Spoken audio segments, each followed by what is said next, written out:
ഉടമ്പടിയെ നമ്മൾ അടുത്ത് അറിയുന്നത്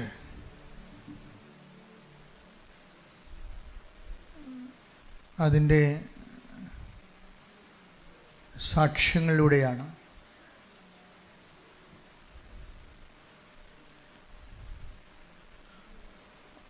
ഉടമ്പടിയിലുള്ള ദൈവഭാഗമെന്ന് പറയുന്നതും സാക്ഷ്യങ്ങളാണ്. എന്താണ് ദൈവഭാഗമെന്ന് പറയണത്? ഉടമ്പടിയിൽ രണ്ട് ഭാഗങ്ങളുണ്ട്. ഒന്ന് മനുഷ്യഭാഗമുണ്ട്, പിന്നെ ഒന്ന് ദൈവഭാഗമുണ്ട്.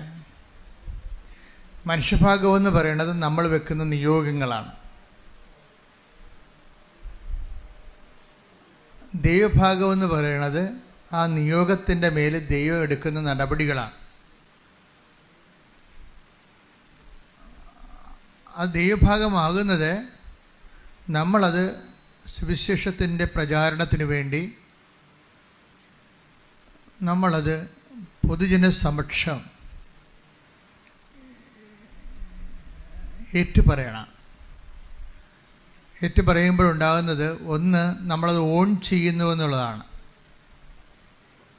ഏറ്റുപറയുമ്പോൾ സംഭവിക്കുന്നത് നമ്മളതിൻ്റെ മുഴുവൻ ക്രെഡിറ്റ് ആൻഡ് ക്ലെയിം ദൈവതിരുസന്നിധിയിൽ ദൈവത്തിൽ നിന്നാണെന്ന് നമ്മൾ അക്സെപ്റ്റ് ചെയ്യുന്നു.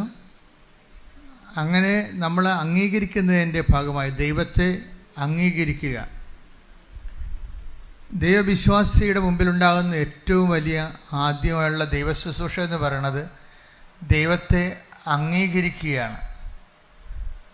അപ്പം നമ്മളോർക്കും ദൈവത്തെ നമ്മൾ അംഗീകരിച്ചാലും ഇല്ലെങ്കിലും ദൈവം നിലനിൽക്കും.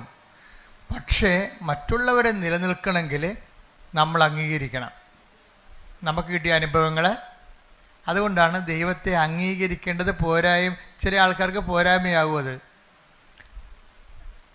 കുറച്ച് കിട്ടിയിരിക്കുന്ന അനുഗ്രഹങ്ങൾ സ്വന്തം കഴിവ് കൊണ്ടാണ് എന്ന് ചിന്തിക്കുന്നവർക്ക് അവിടെ ദൈവത്തെ അംഗീകരിക്കുന്നത് ഒരു കുറച്ചിലായിട്ട് വരും. ബൈബിൾ എപ്പോഴും കൈകാര്യം ചെയ്യുന്നൊരു വിഷയമാണ് ദൈവത്തെ അംഗീകരിക്കുന്നത് കൊണ്ടുള്ള പോരായ്മകൾ.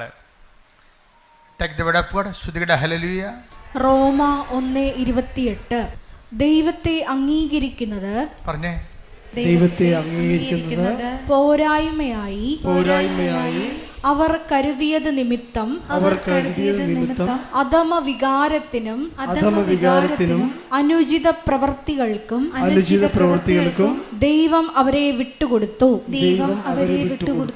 അപ്പോൾ രണ്ട് കാര്യങ്ങളാണ്. ദൈവത്തെ നമ്മൾ അംഗീകരിച്ചില്ലെങ്കിൽ അത് നമ്മൾ വരുന്നൊരു അപകടം എന്ന് പറയണത് നമ്മൾ ദൈവത്തെ അംഗീകരിക്കുന്നില്ല എന്നുള്ളത് പലപ്പോഴും നമ്മൾ അറിയുന്നില്ല എന്നുള്ളതാണ്.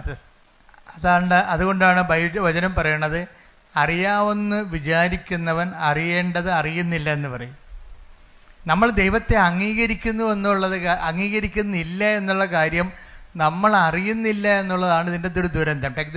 അറിയേണ്ടവൻ അറിയുന്നുവെന്ന് വിചാരിക്കുന്നവൻ. 1 കൊരിന്തോസ് 8:2 അറിവുണ്ടെന്ന് ഭാവിക്കുന്നവൻ അറിവുണ്ടെന്ന് ഭാവിക്കുന്നവൻ അറിയേണ്ടത് അറിയുന്നില്ല. ഇപ്പം നമുക്ക് ഉണ്ടാകാവുന്ന ഒരു ദുരന്തം, ഒരു നിശബ്ദ ദുരന്തം, ഒരു സൈലന്റ് ട്രാജഡി എന്ന് പറഞ്ഞാൽ എന്താ? നമ്മൾ ദൈവത്തെ അംഗീകരിക്കുന്നില്ല എന്നുള്ളത് നമ്മൾ അറിയുന്നില്ല. നമ്മൾ ദൈവത്തെ അംഗീകരിക്കുന്നതില്ല എന്നുള്ളത്. അപ്പം നിങ്ങൾ ഓർക്കും അംഗീകരിക്കാതെ നമ്മളിവിടെ വന്ന് ഇങ്ങനെ ധ്യാനം കൂടുമോ? ധ്യാനം കൂടാം, പക്ഷെ ദൈവത്തെ അംഗീകരിക്കാതിരിക്കാം. ധ്യാനം കൂടുന്നതും ദൈവത്തെ അംഗീകരിക്കുന്നതും രണ്ട് വിഷയമാണ്. നിങ്ങൾക്ക് എന്തെങ്കിലും ഒരു മേൽഗതി ഉണ്ടായാൽ നിങ്ങൾ സാക്ഷ്യം പറയാൻ താമസിക്കുന്നുവെങ്കിൽ അതിൻ്റെ അർത്ഥം അത് ഈ പ്രാർത്ഥിച്ചില്ലെങ്കിലും നടക്കുമായിരുന്നല്ലോ എന്നുള്ള ചിന്തയാവാം. അത് ഞാൻ മാത്രമല്ലല്ലോ, പ്രാർത്ഥിക്കാത്തവരൊക്കെ PSC റാങ്ക് ലിസ്റ്റിൽ കയറിയല്ലോ എന്ന് സ്വാഭാവികമായിട്ട് വരാം. പക്ഷെ ദൈവത്തെ മഹത്വപ്പെടുത്തുക എന്നുള്ളത് ദൈവത്തെ അംഗീകരിക്കുന്നവരുടെ മാത്രമായിട്ടുള്ള ഒരു ഓപ്ഷനാണ്. ദൈവത്തെ മഹത്വപ്പെടുത്തുക എന്നുള്ളത് മറ്റുള്ളവർ മഹത്വപ്പെടുത്തത്തില്ല. കാര്യം എന്താണ്? അവർ പ്രഖ്യാപിതമായിട്ട് ദൈവത്തെ അംഗീകരിക്കാത്തവരാണ്. തങ്ങളുടെ കഴിവും ബുദ്ധിയും കൊണ്ടാണ് കാര്യങ്ങളെല്ലാം നടക്കുന്നതെന്ന്. ഇതാണ് ഒരു മനുഷ്യൻ്റെ ഏറ്റവും വലിയ പ്രലോഭനം ഏതാണെന്ന് ചോദിച്ചാൽ, എന്നോട് ചോദിച്ചാൽ ഞാൻ പറയും, ഒരു മനുഷ്യൻ്റെ കഴിവും നമ്മുടെ കഴിവും ബുദ്ധിയും കൊണ്ടാണ് നമ്മുടെ കാര്യങ്ങളെല്ലാം നടക്കുന്നത്. അതിൻ്റെ അകത്ത് ദൈവത്തിന് പ്രത്യേകിച്ച് റോളൊന്നുമില്ല എന്ന് നമ്മൾ നിശബ്ദമായിട്ടെങ്കിലും അവബോധ മനസ്സിൽ ഒരു നിലപാടെടുത്തിട്ടുണ്ട്. അതുകൊണ്ടാണ് അങ്ങനെയുള്ളവർക്ക് അനുഗ്രഹം കിട്ടുമ്പോൾ അവർ പറയത്തില്ല, ഇത് എനിക്ക് 5-6 മാസം മുമ്പ് കിട്ടിയ അനുഗ്രഹമാണ്, ഞാനിപ്പോഴാണ് സാക്ഷ്യം പറയാൻ ഒത്തതെന്ന് പറഞ്ഞിട്ട്. എന്തുകൊണ്ട് അങ്ങനെ പറയണത്? അത്രയും ടൈം എടുക്കണത് എന്താണ്? കാര്യം സാധാരണ ദൈവ പൈതലിനെ സംബന്ധിച്ചിടത്തോളം അവർക്ക് ദൈവത്തിൻ്റെ ഭാഗത്തു നിന്നുള്ള ഇടപെടലാണെങ്കിൽ പരിശുദ്ധാത്മാവ് പെട്ടെന്ന് അവർക്ക് മനസ്സിലാകും. പരിശുദ്ധാത്മാവ് സ്ലോ ഡൗൺ ചെയ്യുന്നത് കൊണ്ടാണ് സാക്ഷ്യം പറയാൻ 6 മാസം എടുക്കുന്നത്. സാക്ഷ്യം പറയാൻ 6 മാസം എടുക്കുന്നത് കൊണ്ട് വരുന്ന ഒരു പ്രശ്നം വെച്ച് കഴിഞ്ഞാൽ, പരിശുദ്ധാത്മാവ് വളരെ മന്ദഗതിയിലാണ് ഈ വ്യക്തിയിൽ ഇപ്പോഴും പ്രവർത്തിക്കുന്നത്. ഇനി നിങ്ങൾ സാക്ഷ്യം പറഞ്ഞില്ലെങ്കിലും ദൈവത്തിന് വലിയ കുഴപ്പമൊന്നുമില്ല. അത് എപ്പോഴും ഓർത്തേക്കണം.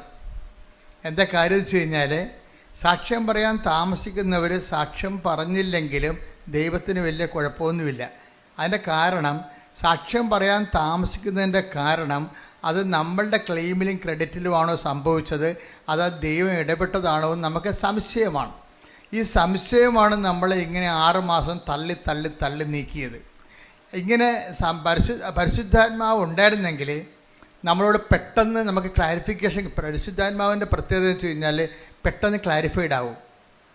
നിങ്ങൾക്കൊരു വിഷയത്തെക്കുറിച്ച്, ദൈവികമായ കാര്യങ്ങളെക്കുറിച്ച് പെട്ടെന്ന് വ്യക്തത കിട്ടുന്നില്ല, മന്ദഗതിയിലാണെന്നുണ്ടെങ്കിൽ അതിൻ്റെ അർത്ഥം പരിശുദ്ധാത്മാവ് നിങ്ങളിലുള്ള ആത്മാവ് മന്ദഗതിയിലാണെന്നും നിങ്ങൾ ലോകാത്മാവിനാൽ നയിക്കപ്പെടുന്നു എന്നുള്ളതാണ്. അതാണ് ഏറ്റവും വലിയ വിഷയം. അല്ലാതെ നിങ്ങൾ സാക്ഷ്യം പറയാൻ നിങ്ങൾ പ്രതികളൊന്നുമല്ല. പ്രതികളെന്ന് വെച്ച് കഴിഞ്ഞാൽ, പ്രതികളാകുന്നതിൻ്റെ വിഷയമെന്ന് വെച്ച് കഴിഞ്ഞാൽ, പരിശുദ്ധാത്മാവിൻ്റെ പ്രവർത്തനങ്ങൾ നിങ്ങളിൽ വളരെ സ്ലോഗതി. അതിൻ്റെ കള്ളനും വെള്ളിയും നെല്ലും പതിരും തിരിക്കാൻ യു ടേക്ക് 6 months, 6 മാസം എടുത്തു ഇത് ദൈവത്തിൻ്റെതാണെന്ന് തിരിച്ചറിയാൻ. അത് ഭയങ്കരമായൊരു സ്പിരിച്വലായിട്ടുള്ള കലാമിറ്റിയാണ്. നമ്മുടെ അതായത് ആധ്യാത്മികമായിട്ട് വരുന്ന ഇതുപോലെയുള്ള ഒരു കലാമിറ്റി, എന്താ ദുരന്തം എന്ന് വെച്ച് കഴിഞ്ഞാൽ, ദൈവികമായ പ്രവർത്തനങ്ങൾ അറിയാൻ, നമ്മൾ തന്നെ അറിയാൻ ടൈം എടുക്കുന്നത് അത് നിസ്സാര കാര്യമല്ല. ശരിക്കും ഞങ്ങളെപ്പോലെയുള്ളവർ പറഞ്ഞാൽ മാത്രമേ ചെറിയ ആൾക്കാർ സാക്ഷ്യം പറയത്തുള്ളൂ. പറഞ്ഞ് ഓർപ്പിച്ച് കൊടുക്കണം. കാര്യം ഇത് എന്നതിൻ്റെ അർത്ഥം ഓർപ്പിച്ച് ഞങ്ങളെ സാക്ഷ്യം പറയണമെന്ന് ഞാൻ ഓർപ്പിച്ച് തരുമ്പോൾ നിങ്ങൾ വന്ന് പറഞ്ഞാൽ നിങ്ങളുടെ പ്രശ്നം എന്താ? 50 മാർക്കേ നിങ്ങൾക്കുള്ളൂ. എന്താണ് 50 മാർക്ക് എനിക്കുള്ളതാണ്? ഞാൻ ഓർപ്പിച്ചിട്ടാണ് നിങ്ങളത് എന്ന് പറഞ്ഞാൽ ഉള്ളത് കളയണമെന്നല്ല, സീറോ അടിച്ചു പോരുത്. ഞാൻ പറഞ്ഞാലും അങ്ങനെ തെറ്റ് പറ്റിയിട്ടുണ്ടെങ്കിൽ നിങ്ങൾ റെക്ടിഫൈ ചെയ്ത് സാക്ഷ്യം പറഞ്ഞ് മാറ്റണം. കാര്യം എന്താ കാര്യത്തിൽ അത് നിങ്ങളുടെ തന്നെ തന്ന കൃപ. സാക്ഷ്യം പറയുമ്പോൾ 2 കാര്യം സംഭവിക്കും. ഒന്ന്, നിങ്ങൾക്ക് തന്ന കൃപയിൽ നിങ്ങൾ നിലനിൽക്കും. പിന്നെ നിങ്ങളത് ദൈവം അത് തിരിച്ചെടുക്കത്തുമില്ല. സാക്ഷ്യം പറഞ്ഞത് നിങ്ങൾക്ക് ഗ്യാരണ്ടി ഇല്ല. കാര്യം എന്താ? നിങ്ങൾ ദൈവത്തെ മഹത്വപ്പെടുത്തിയിട്ടില്ല. അത് പോരായ്മയെ കരുതിയത് കൊണ്ട് 2 കാര്യങ്ങൾ സംഭവിക്കും. ദൈവത്തെ മഹത്വപ്പെടുത്തിയില്ലെങ്കിൽ 2 കാര്യങ്ങൾ സംഭവിക്കുമെന്ന് ബൈബിൾ പറയണത്. റോമ 1:28. ഒന്നെന്താണ്? നിങ്ങൾ അധമ വികാരങ്ങൾ കേൾപ്പിക്കപ്പെടും. എന്ന് വെച്ചാൽ ദൈവത്തെ നിരക്കാത്ത വികാരം ഉണ്ടാവും. ഇതൊക്കെ ഇമോഷണലായിട്ട് പെരുമാറും. ഇപ്പോൾ ഒരു ജെയ്സൺ എന്ന് പറയുന്ന സഹോദരൻ്റെ സാക്ഷ്യമാണ് ഈ ആഴ്ചത്തെ ഏറ്റവും വലിയ സാക്ഷ്യവും തോന്നണം. അപ്പോൾ ജെയ്സൺ പറഞ്ഞത്, ഞാൻ വൈഫാണ് ഉടമ്പടി എടുത്തത്, ഞാൻ അവളുടെ കൂടെ വന്നു എന്നുള്ള കാര്യം സത്യമാണ്.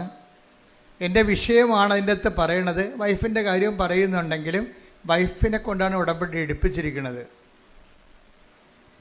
അപ്പോൾ എനിക്ക് എൻ്റെ ഒരു വർക്കെന്ന് പറയണത്, ഞാനൊരു നല്ല ഷെഫാണ്. അതിൻ്റെ ഒരു ഇൻ്റർനാഷണലി ക്വാളിഫൈഡ് ഷെഫാണത്. അപ്പോൾ അതുകൊണ്ട് അയാൾക്ക് നല്ലവണ്ണം ഭക്ഷണം പാകം ചെയ്യാൻ നല്ലവണ്ണം അറിയാം. ഏത് പട്ടിക്കാട്ടി കൊണ്ടുപോയി ഒരു ഹോട്ടലിട്ടാലും പട്ടാളം പോലെ ആൾ കയറും. കാര്യം ഭക്ഷണം രുചികരമായിട്ട് ചെയ്യാൻ അറിയാവുന്നതുകൊണ്ട്. അപ്പം അതുകൊണ്ട് അയാൾക്ക് നല്ല കോൺഫിഡൻസ് ആണ്. അദ്ദേഹത്തിൽ നല്ല കോൺഫിഡൻസ്. നമ്മുടെ ഒരു വിഷയം, ഈ ഓവർ കോൺഫിഡൻസുകാരെ അവർ ഡേഞ്ചർ സോണിലാണ്.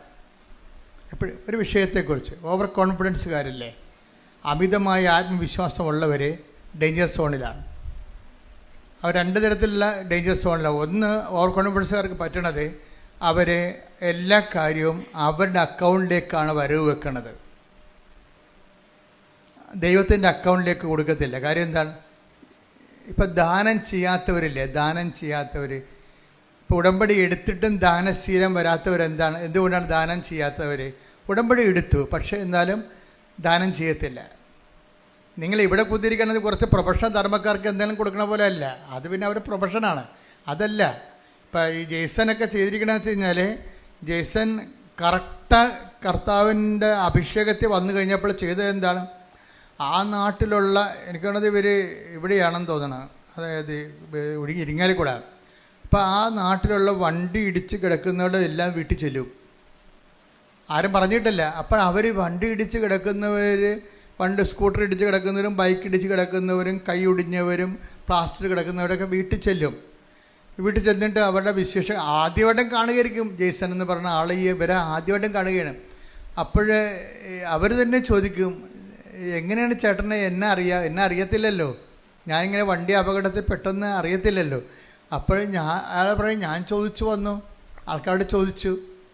അപ്പോൾ അദ്ദേഹം പറയണത്, എനിക്ക് കാരുണ്യ പ്രവൃത്തികൾ ചെയ്യണത് ഇപ്പോൾ ഒരു കൊതി പോലെയാണ്. ഒരു വ്യക്തിയുടെ ഒരു ഉടമ്പടി എങ്ങനെ ഒരു വ്യക്തിയെ മാറ്റണം നോക്കിയേ. കാരുണ്യ പ്രവൃത്തികൾ ചെയ്യണത് അങ്ങോട്ട് ചെന്ന് ചോദിച്ചിട്ട് അന്വേഷിച്ച് കണ്ടുപിടിച്ചിട്ട് അവർക്ക് സഹായം നൽകണത് ഒരു തീരാത്ത കൊതി പോലെയാണ്. അതിലൊരു ആന്തരിക അഭിഷേകം കിട്ടിയിട്ടുണ്ട്. പണ്ട് ഉടമ്പടിക്ക് മുമ്പ് അങ്ങനെ ഒന്നും ഇല്ലായിരുന്നോ? അന്ന് എന്താ സംഭവിച്ചത്? എന്തുകൊണ്ടാണ് ഉടമ്പടിക്ക് മുമ്പ് ഒരു ദാനധർമ്മം ഇല്ലാത്തതിൻ്റെ കാരണം, നമ്മൾ ദാനധർമ്മം ചെയ്യാത്ത ആൾക്കാർ അല്ലെങ്കിൽ സഹായിക്കാത്ത ആൾക്കാർ, അവരെ ഞാൻ കുറ്റം പറയത്തില്ല. എന്താ കാരണം വെച്ച് കഴിഞ്ഞാൽ, അവരിപ്പോൾ നമ്മൾ ഒരു കൊട്ടയിൽ കുറച്ച് ആപ്പിൾ ഇരിക്കണമെന്ന് വിചാരിച്ചോ. അപ്പോൾ ഒരു കൊട്ടയുണ്ട്, ഒരു 200 ആൾക്കാരും ഉണ്ട്. അവരെല്ലാം കൂടി ഇടിച്ച് ഇതിനകത്ത് കയറിയാൽ മാത്രമേ നമുക്ക് ആപ്പിൾ ഫ്രീ ആയിട്ട് കിട്ടുന്നതാണ്. പക്ഷേ നമുക്ക് നമ്മുടെ കയ്യിൽ നിന്ന് ചിലവാകണ എന്താണ്? ഇടിച്ച് നെക്കി അതിൻ്റെ അകത്ത് വേർത്തൊലിച്ച് നാട്ടുകാരുടെ മുട്ടുകൈ കൊണ്ടൊക്കെ ഇതിനകത്ത് കയറാൻ പറ്റത്തുള്ളൂ. കയറി ഒരു ആപ്പിൾ എടുത്തുകൊണ്ട് നമ്മൾ പുറത്തേക്ക് വരുമ്പോൾ, അല്ലെങ്കിൽ 2 ആപ്പിൾ എടുത്തുകൊണ്ട് പുറത്തേക്ക് വരുമ്പോൾ, ഒരുത്തൻ അവിടെ ഇടിക്കാൻ നിവൃത്തിയില്ലാത്തവനും മുട്ടാൻ നിവൃത്തിയില്ലാത്തവനും കൈ നീട്ടുമ്പോൾ പറയും, ഞാൻ ഇടിച്ചാൽ വാങ്ങിച്ചത്, നിങ്ങൾ ഇടിച്ച് വാങ്ങിച്ചോളാൻ പറയും. അതെന്താണ്? നമ്മളതിൻ്റെ അത് സ്പെൻഡ് ചെയ്താൽ കൊണ്ടാണ്. ഇതതിൻ്റെ അത് വരുന്ന ഒരു ടെക്നിക്കെന്ന് പറയണത്. കാര്യം ആൾക്കാർ ദാനം ചെയ്യാത്തതിൻ്റെ കാരണം, ഞാൻ കുറേ കഷ്ടപ്പെട്ടാണ് ഈ നിലയിലെത്തിയത്, അങ്ങനെ ഓശാര നീ ഇരുന്നതിൻ്റെ ഇടയ്ക്ക് നിന്ന് പുഴുങ്ങി തിന്നണ്ട. ഇതാണ് നിലപാട്.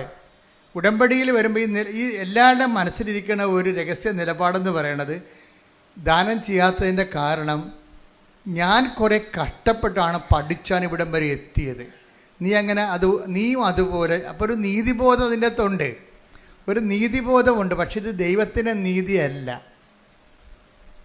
ദൈവത്തിൻ്റെ നീതി ഭയങ്കര വ്യത്യാസമുണ്ട്. അതുകൊണ്ട് കർത്താവ് പറയണത്, ചോദിക്കുന്നവർക്കൊക്കെ കൊടുക്കാൻ പറയും. അപ്പം നമ്മൾ പറയും, അങ്ങനെ ചോദിക്കുന്നവർക്കൊക്കെ ഒന്നും കൊടുക്കാൻ പറ്റത്തില്ല. കാര്യം ഇവനൊക്കെ മനുഷ്യനെ പറ്റിക്കാൻ വേണ്ടി ഇരിക്കുകയാണ്. നമ്മൾ കൊടുത്താലേ, നമ്മൾ കൊടുക്കണത് കൊണ്ട് വേറെ ആൾക്കാർ പോയി വെള്ളമടിക്കുകയുള്ളൂ എന്ന് പറയും. അത് നമ്മളെ പിടിച്ചിരിക്കാൻ വേണ്ടി നമ്മൾ പറയണതാണ്.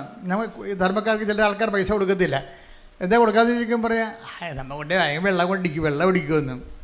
അപ്പോൾ ഈ ഒക്കെ CBI അന്വേഷണമാണ് ഞാൻ വിചാരിക്കുന്നത്. അപ്പം നമ്മൾ കൊടുക്കുന്ന കാശ് കൊണ്ട് അയാൾ വെള്ളം അടിക്കുന്നുണ്ടോ ഇല്ലയോ എന്നറിയാൻ വേണ്ടി. ഇതൊന്നുമല്ല, പുള്ളിക്കത് കൊടുക്കാൻ കഴിയത്തില്ല. അതുകൊണ്ട് ഈശോ എന്താ പറയുക വെച്ചാൽ, ചോദിക്കുന്നവർക്കൊക്കെ കൊടുക്കാൻ പറയും. നോൻപ് കാലത്ത് നമ്മൾ ശ്രദ്ധിക്കണം. ടേക്ക് ദി ബെഡ് ഓഫ് ശ്രദ്ധിക്കട്ടെ. ഹല്ലേലൂയ, യേശുവേ നന്ദി, ഹല്ലേലൂയ, ഹല്ലേലൂയ, ഹല്ലേലൂയ, ഹല്ലേലൂയ, ഹല്ലേലൂയ. യേശുവേ ആരാധന, ആരാധന, ആരാധന. മത്തായി 5:42. മത്തായി 5:42. ചോദിക്കുന്നവന് കൊടുക്കുക, വായ്പ വാങ്ങാൻ ഇച്ഛിക്കുന്നവനിൽ നിന്ന് ഒഴിഞ്ഞു മാറരുത്. പക്ഷെ എന്താ പ്രോബ്ലം വെച്ച് കഴിഞ്ഞാൽ, ഇത് നമുക്ക് തോന്നുന്നു ഇത് ശരിയല്ലല്ലോ ഈ പറയണത്. ചോദിക്കുന്നതിനൊക്കെ കൊടുക്കാൻ പറ്റുമോ? വായ്പ വാങ്ങാൻ വരെ പറയുന്നവർക്ക് ഒഴിഞ്ഞു മാറിയാൽ നമ്മൾക്ക് പിന്നെ അവസാനം നമ്മൾ തന്നെ അടക്കേണ്ടി വരികയില്ലേ? ഇതൊക്കെ ശരിയാണ്. മാനുഷ്യമായി പറഞ്ഞാൽ ഇതെല്ലാം ശരിയാണ്.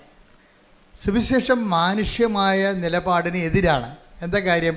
സുവിശേഷ നീതി എന്ന് പറയുന്നത് മാനുഷിക നീതി, ലോകരാജ്യത്തിൻ്റെ നീതിയല്ല. ഇതൊരു ഭരണഘടനയിൽ ഇങ്ങനെ നമുക്ക് പറയുന്നത് കുഴപ്പമില്ല, കോടതിയിലൊക്കെ ഇത് വിലപ്പോവും. പക്ഷേ ദൈവത്തിൻ്റെ മുമ്പിൽ വിലപ്പോകത്തില്ല. കാര്യം എന്താണ്? ദൈവത്തിൻ്റെ മുമ്പിൽ വിലപ്പോകുന്നത് ദൈവരാജ്യത്തിൻ്റെ നീതിയാണ്. കർത്താവ് സംസാരിക്കുന്നത് ദൈവരാജ്യത്തിൻ്റെ നീതിയുടെ ലെവലിലാണ് സംസാരിക്കുന്നത്. അതുകൊണ്ടാണ് സുവിശേഷം ചിലർക്ക് മനസ്സിലാകാത്തതിൻ്റെ കാരണം. ദൈവരാജ്യ നീതി, അതാണ് ദൈവരാജ്യം ഭക്ഷണവും പാനീയവും അല്ലെന്ന് പറഞ്ഞിട്ട് എന്താ പറയണത്? നീതിയും സമാധാനം. അത് ദൈവരാജ്യത്ത് എവിടെപ്പോൾ ശ്രുതികട ഹല്ലേലൂയ ഹല്ലേലൂയ ഹല്ലേലൂയ ഹല്ലേലൂയ ഹല്ലേലൂയ യേശുവേ നന്ദി, യേശുവേ സ്തുതി. ഹല്ലേലൂയ ഹല്ലേലൂയ ഹല്ലേലൂയ ഹല്ലേലൂയ. റോമ 14:17. റോമ 14:17. ദൈവരാജ്യം എന്നാൽ പറഞ്ഞ ദൈവരാജ്യം എന്നാൽ ഭക്ഷണവും പാനീയവുമല്ല, പ്രത്യുത നീതിയും സമാധാനവും പരിശുദ്ധാത്മാവിലുള്ള സന്തോഷവുമാണ്. അപ്പൊ ഈ നീതിക്ക് സന്തോഷം നമ്മുടെ ജഡിക സന്തോഷമല്ല, മറിച്ച് എന്താണ്? ഇപ്പം ഒരാൾ ഒരു സംഭവം, നമുക്കൊരു ഉടുപ്പ്, 2 ഉടുപ്പുള്ളവന് ഒന്ന് കൊടുത്തില്ലാത്തതിന് കൊടുത്തു കഴിയുമ്പോൾ നമുക്കൊരു സന്തോഷം ഉണ്ടാവും. 2 സന്തോഷം ഉണ്ടാവും. ഒന്ന് നമ്മുടെ അലമാരിൽ നിന്ന് സാധനം പോയി കിട്ടിയില്ല എന്ന സന്തോഷമുണ്ട്. കുറേ സാധനം ഇരിക്കുമ്പോഴേ നമ്മൾ അലമാര തുറക്കുമ്പോഴേ ഉടുപ്പിനൊക്കെല്ലാം നമ്മളോട് ബഹുമാനമാണല്ല, നമ്മുടെ കാൽച്ചോട്ടി വന്ന് വീഴുമല്ല അത്. അപ്പോൾ വീട്ടുകാർ വിഷം ഉണ്ടാക്കി, ഇത് ആർക്കും കൊടുക്കാൻ പാടില്ലേ എന്ന് വെച്ചാൽ അപ്പോൾ പറഞ്ഞാൽ നമ്മൾ പറയും ഇത് കണ്ടുമുട്ടേണ്ട ആൾക്കാരെ. ഇപ്പം എല്ലാവർക്കും ആവശ്യത്തിന് ഡ്രസ്സാണെന്ന് നമ്മൾ പറയും. എന്നാലും കുറച്ച് കഴിയുമ്പോൾ അലമാര തിങ്ങുമ്പോൾ പറയും ഒരലമാരി മേടിക്കാം. അലമാരി മേടിക്കുമ്പോൾ കാശ് 30,000-40,000 രൂപയാവും. അതിനേക്കാൾ ഉള്ളത് കൊടുത്തു കഴിഞ്ഞാൽ സ്ഥലം ഉണ്ടാക്കിയാൽ മതിയല്ല. ആ ഒരു സന്തോഷം ഉണ്ടാകും കൊടുക്കുമ്പോൾ. അലമാരി കാലിയാകുവാനുള്ള സന്തോഷം, അത് ജഡിക സന്തോഷമാണ്, ദൈവരാജ്യത്തിൻ്റെ അല്ല. പറഞ്ഞ മനസ്സിലായില്ലേ? ദാനം ചെയ്യുമ്പോൾ നമുക്കുണ്ടാകുന്ന സന്തോഷം, ആ സന്തോഷം ജഡിക സന്തോഷം എന്ന് പറയും. അതെന്താണ്? ലോക അരൂപിയാൽ നയിക്കപ്പെടുന്നതുകൊണ്ട് നമുക്ക് കുറച്ച് സ്ഥലം കിട്ടിയല്ല, അതിന് പുതിയ സാധനം വാങ്ങിക്കാമെന്ന് ഓർക്കുമ്പോൾ നമുക്ക് സന്തോഷമുണ്ട്. അതിൽ ആ ദാനത്തിലുണ്ടാകുന്ന സന്തോഷമാണ്. പക്ഷെ അത് പരിശുദ്ധാത്മാവിലുള്ള സന്തോഷമല്ല. നിങ്ങളീ പറഞ്ഞ പല കാര്യങ്ങളും നമുക്ക് അനുഭവിക്കുന്ന പല വിഷയങ്ങളും ദൈവവുമായിട്ട് ബന്ധമില്ലാത്തതാണ്. പക്ഷേ ദൈവത്തിൻ്റെ അക്കൗണ്ടിലാണ് നമ്മളിതൊക്കെ അനുഭവിക്കുന്നത്. പക്ഷേ സംഭവം ജഡിക സന്തോഷമാണ്. വളരെ സൂക്ഷ്മതയോടെ കൈകാര്യം ചെയ്യേണ്ട വിഷയമാണ് ദൈവരാജ്യം. അപ്പോൾ ദൈവരാജ്യം എന്ന് പറയുമ്പോൾ ഈ നീതി, അതായത് നീതി എന്ന് പറയുന്നത് ദൈവത്തിൻ്റെ ഒരു നീതിയുണ്ട്. അത് ദൈവത്തിൻ്റെ നീതി മെരിട്ട് നോക്കാതെ ചെയ്യണ നീതിയാണ്. സ്നേഹത്തിൽ നിന്ന് വരുന്ന നീതിയാണത്. ഇപ്പോൾ ഈശോ ക്രൂശിക്കപ്പെട്ടു, ആ നീതി എന്താണ്? അപ്പം നമ്മളെ നീതീകരിച്ചതിൻ്റെ ഒരു നീതിയാണ്. എന്തെന്ത്? അപ്പം നമ്മളുടെ ക്വാളിറ്റി നോക്കിയിട്ടാണ് ദൈവം നമ്മളെ, എല്ലാ ദുഷ്ടന്മാർക്കും ശിഷ്ടന്മാർക്കും വേണ്ടി ദൈവം പാപത്തിന് പരിഹാരം ചെയ്തിട്ടുണ്ട്. എന്താണ് എക്സ്പെൻഡിച്ചർ? ഈശോ ചെലവ് ചെയ്ത തൻ്റെ ജീവിതം ചെലവ് ചെയ്തപ്പോഴുണ്ടാകുന്നൊരു നീതി എന്താണ്? നമ്മളുടെ മെരിറ്റ് നോക്കിയിട്ടല്ല ചെയ്തിരിക്കുന്നത്. ഇതുപോലെയാണ് മറ്റുള്ളവരുടെ മെരിറ്റ് നോക്കാതെ നമ്മൾ അവർക്ക് വേണ്ടി ചെലവ് ചെയ്യുമ്പോൾ നമുക്ക് പരാതികളോ പരിഭവങ്ങളോ ഇല്ല. എന്താ ഞാനിങ്ങനെ പറഞ്ഞാൽ, ഈ ജെയ്സൺ എന്ന് പറയുന്ന കക്ഷി അവസാനം പറഞ്ഞു നിർത്തുന്ന കുറേ കാര്യങ്ങൾ, ജെയ്സൻ്റെ സാക്ഷ്യം എന്ന് പറയുന്നത് ഒരു സുവിശേഷമാണ്. അവസാനം ഇദ്ദേഹം പറയണത്, ഇപ്പോഴേ ഞാൻ വല്ലാത്ത ഒരു ആത്മസംതൃപ്തി ഞാൻ അനുഭവിക്കുന്നുണ്ട്, ഞാൻ ദൈവത്തിൽ ആനന്ദിക്കുന്നുണ്ട്, ഞാൻ പറയണതെല്ലാം ആത്മീയ കാര്യങ്ങളാണ്, പക്ഷെ നിങ്ങൾ അത് ലോകത്തിൻ്റെ രീതി മനസ്സിലാക്കുന്നത് കൊണ്ട് എൻ്റെ സന്തോഷം ഞങ്ങൾക്ക് ട്രാൻസ്ഫർ ചെയ്യാൻ പറ്റത്തില്ലെന്ന്. എന്ത് രസമാണ് ആ സാക്ഷ്യങ്ങൾ. അതായത് ഞാൻ അനുഭവിക്കുന്നൊരു ആത്മീയ സന്തോഷമാണ്. ഇങ്ങനെ ആൾക്കാരെ കണ്ട് തിരക്കി പിടിച്ചൊക്കെ ഞാൻ ചെല്ലുമ്പോഴേ, എന്നിട്ട് ജെയ്സൺ പറയും, ഇപ്പോഴേ എനിക്ക് തോന്നണത്, അദ്ദേഹത്തിൻ്റെ സ്വന്തം ഇൻട്രോസ്പെക്ഷൻസ് ഒത്തിരി ഉണ്ട് അതിൻ്റെ അകത്ത്. ഇപ്പോൾ തോന്നുന്നത് ഞാൻ എത്തേണ്ടിടത്ത് എത്തിയെന്ന് എനിക്ക് തോന്നണമെന്ന്. എന്തോ ഒരു കണ്ടൻറ്റഡ് ആയിട്ടുള്ള, ഹീസ് സോ കണ്ടൻറ്റഡ്. അതായത് ഒരു ഉടമ്പടി ജീവിതം ഒരു മനുഷ്യൻ നിന്ന്, എനിക്ക് പറഞ്ഞാൽ ആദ്യമായിട്ടാണ് ഉടമ്പടി ആയിട്ട് ഇങ്ങനെ ഒരു സംഭവം, ഒരു ഇൻട്രോസ്പെക്റ്റീവായിട്ടുള്ള ഒരു അസസ്മെൻറ്റ് വരണത്. അദ്ദേഹം പറയണത്, എനിക്ക് തോന്നണത് അദ്ദേഹത്തിൻ്റെ ജീവിത രീതി തന്നെ മാറി. ഇപ്പം ഞായറാഴ്ച പണ്ട് ആദ്യം വൈഫിനെ കൊണ്ട് ഉടമ്പടി എടുപ്പിച്ചുകൊണ്ടിരുന്നത്. വൈഫിനെ കൊണ്ട് ഉടമ്പടി എടുപ്പിച്ച് കഴിഞ്ഞാൽ പുള്ളിക്കാരൻ കൂടെ വന്നതേ ഉള്ളൂ.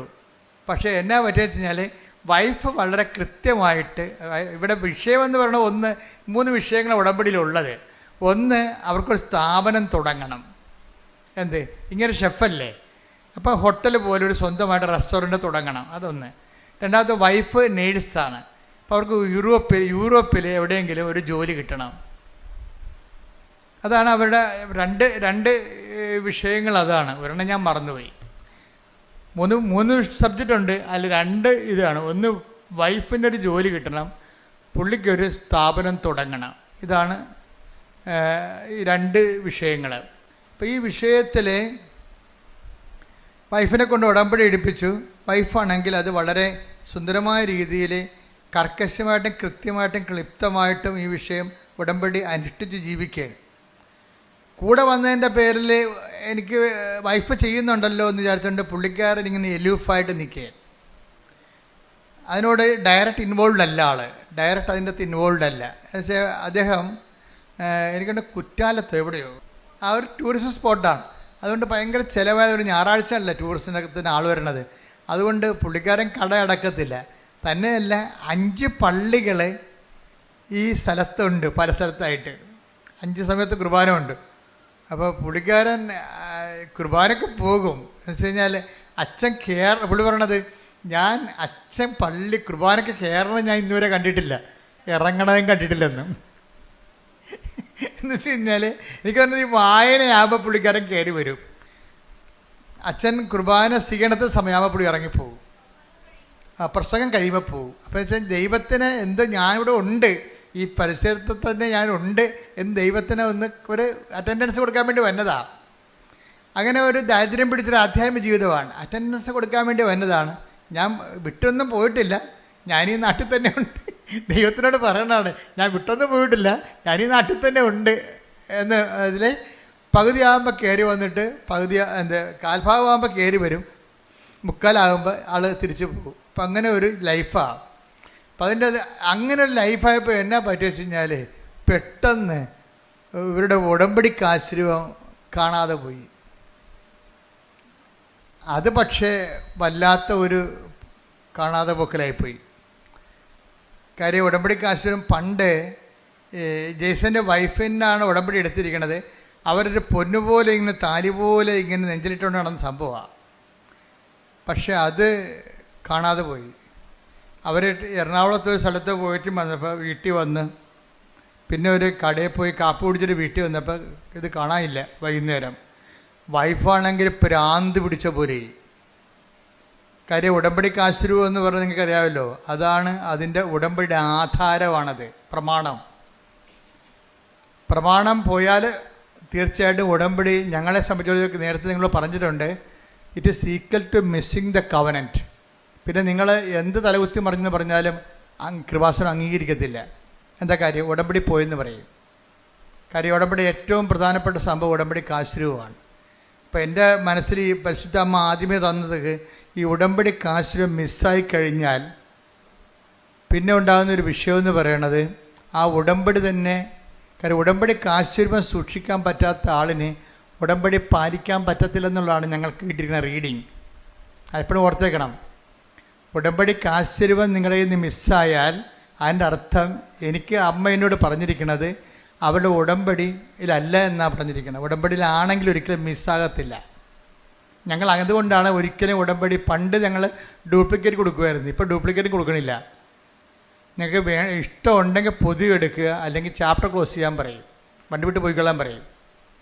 2 ഓപ്ഷനേ ഉള്ളൂ. ഒന്നെങ്കിൽ ഉടമ്പടി കാശ് നഷ്ടപ്പെട്ടു പോയാൽ നിങ്ങൾക്ക് ഉടമ്പടി ജീവിക്കണമെന്നുണ്ടെങ്കിൽ പുതിയ ഉടമ്പടി എടുക്കണം, അല്ലെങ്കിൽ ഉടമ്പടി എന്നേക്കാൾ ബ്രേക്ക് ചെയ്തിട്ട് ആലപ്പുഴ വിട്ടു പോകാൻ പറയും. പിന്നെ ഈ ജന്മത്ത് ആലപ്പുഴ വരുമെന്ന് പറയും. എന്താ കാര്യം വെച്ച് കഴിഞ്ഞാൽ ഇത് വളരെ സീരിയസ് ആണ്.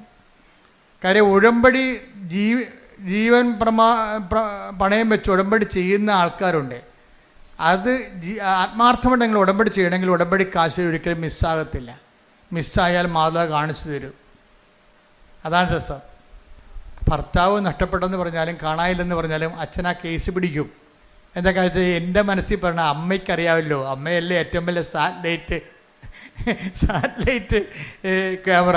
അപ്പോൾ ഈ ആളെവിടെ ഉണ്ടെന്ന് അമ്മയ്ക്കറിയാമല്ലോ. അപ്പോൾ ഞാൻ പറയും, നീ ഫസ്റ്റ് ടൈം നിങ്ങൾ മെസ്സേജ് നിങ്ങളെ ഉടമ്പടി പോകും, നിങ്ങൾ സെക്കൻഡ് ടൈമിൽ വരുമ്പോൾ നമുക്ക് മെസ്സേജ് എടുക്കാം, ആളെവിടെ ഉണ്ടെന്ന് പറയാം എന്നൊക്കെ പറയും. എന്താ പ്രശ്നം വെച്ച് കഴിഞ്ഞാൽ ഫസ്റ്റ് ടൈമിൽ മെസ്സേജ് എടുത്തു കഴിഞ്ഞാലും ചില ആൾക്കാർ നന്നാകത്തില്ല. അതെപ്പോഴും നമ്മൾ ശ്രദ്ധിക്കണം. എന്ന് വെച്ച് കഴിഞ്ഞാൽ ഇത് അത്ര വലിയ ആനക്കാര്യമല്ല. പെട്ടെന്ന് കർത്താവിനെ കുറിച്ച് നമുക്കൊരു, നിങ്ങൾ ദൈവത്തിൻ്റെ ഉള്ളവരാണെങ്കിലേ അങ്ങനെ ഉണ്ട്. ഈ ദൈവത്തിനുള്ളവർ ഞങ്ങളെപ്പോഴും ശ്രമിക്കുന്നത് എന്താണെന്നറിയാമോ? നിങ്ങൾ ക്രിസ്തുവിനുള്ളവരാകാൻ വേണ്ടിയാണ് ഞങ്ങൾ ശ്രമിക്കുന്നത്. രണ്ട് തരം മനുഷ്യരുണ്ട്, ക്രിസ്തുവിനുള്ളവരും ഉണ്ട്, ക്രിസ്തുവിനില്ലാത്തവരും ഉണ്ട്.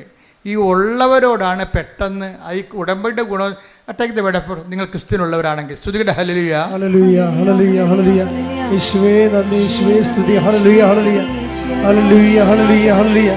യേശുവേ ആരാധന ആരാധന ആരാധന ആരാധന. മർക്കോസ് 9:41. മർക്കോസ് 9:41.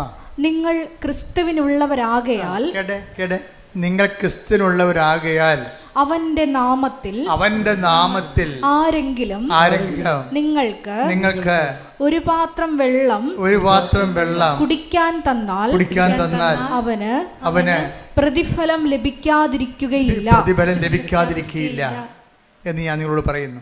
അപ്പോൾ ഇത് ഞങ്ങളെപ്പോഴും എനിക്കിതിൻ്റെ ഗുട്ടൻസ് ഏറെക്കുറെ അറിയാവുന്നതുകൊണ്ട് ഞാൻ എപ്പോഴും ഉടമ്പടി ഭയങ്കര കാർക്കശ്യം കാണിക്കും. ഇവിടെയൊക്കെ ഭയങ്കര ബഹളമായിരിക്കും ചില സമയത്ത്. കുമ്പസാരമില്ല, കുർബാനയില്ല, എന്നിട്ട് കാര്യം കാണാൻ വേണ്ടി മാത്രം വയറ്റിപ്പഴപ്പിന് വേണ്ടി ദൈവത്തിനെ ദുർവിനിയോഗിക്കാൻ വരും. അതൊക്കെ ഭയങ്കര പടയിരിക്കും. പട കഴിഞ്ഞിട്ട് ഞാൻ പോകും. ഞാൻ പിന്നെ അടുത്ത കാര്യം ഈ അടുത്ത ആളിനെ അത് ബാധിക്കരുതല്ല. അതുകൊണ്ട് ഞാൻ ഇന്ന് പോയി വരുന്ന പ്രാർത്ഥിച്ചിട്ട് തിരിച്ചു വരും. കാര്യം ഈ സ്ഥാനത്തോട് നമുക്കൊന്നും നടക്കത്തില്ല.